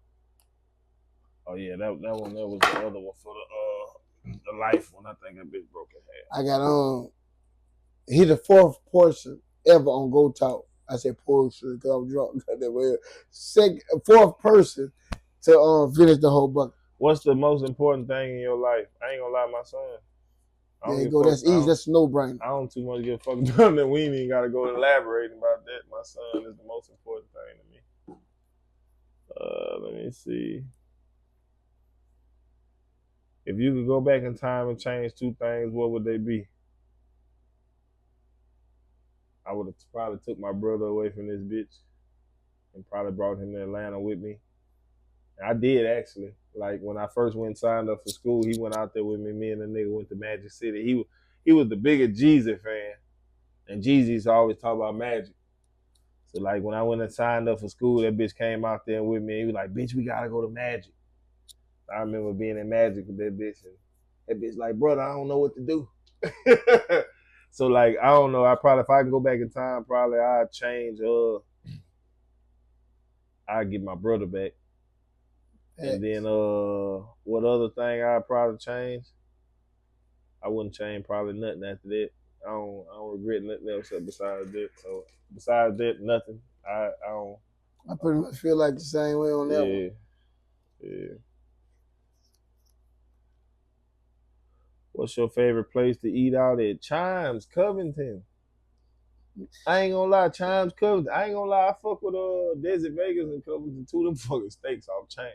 But Chimes, man, them bitches got so much shit that I like to eat. Boy, go to Chimes. You ain't fuck with Chimes, boy. If y'all ain't fuck with Chimes in Covington, Louisiana, I want the boudin balls. I want the fried alligator. I want the crawfish. I want the crawfish egg. I ain't never ate alligator. Now I didn't even taste the alligator. Man, go to get the alligator with the Tabasco pepper jelly. Listen to me. All right, come on. Last question. Last question. Let's see what it's gonna be. He shaking that bitch up like he got both. I know. I just doing it real good. I'm doing extra because I'm drunk. Let me see. Last question. What's your favorite comedy movie of all time? Next Friday. Mike Epps next Friday, and probably besides that, Coming to America. Life my favorite of all time. Coming to America. With that being said, this ends our segment with the kid, aka AJC, goddammit. Yeah. Before I end the segment, I want him to let y'all know how to get in tune and how to get in touch and how to get with him on all platforms and everything you're doing with his studio and how to get book sessions.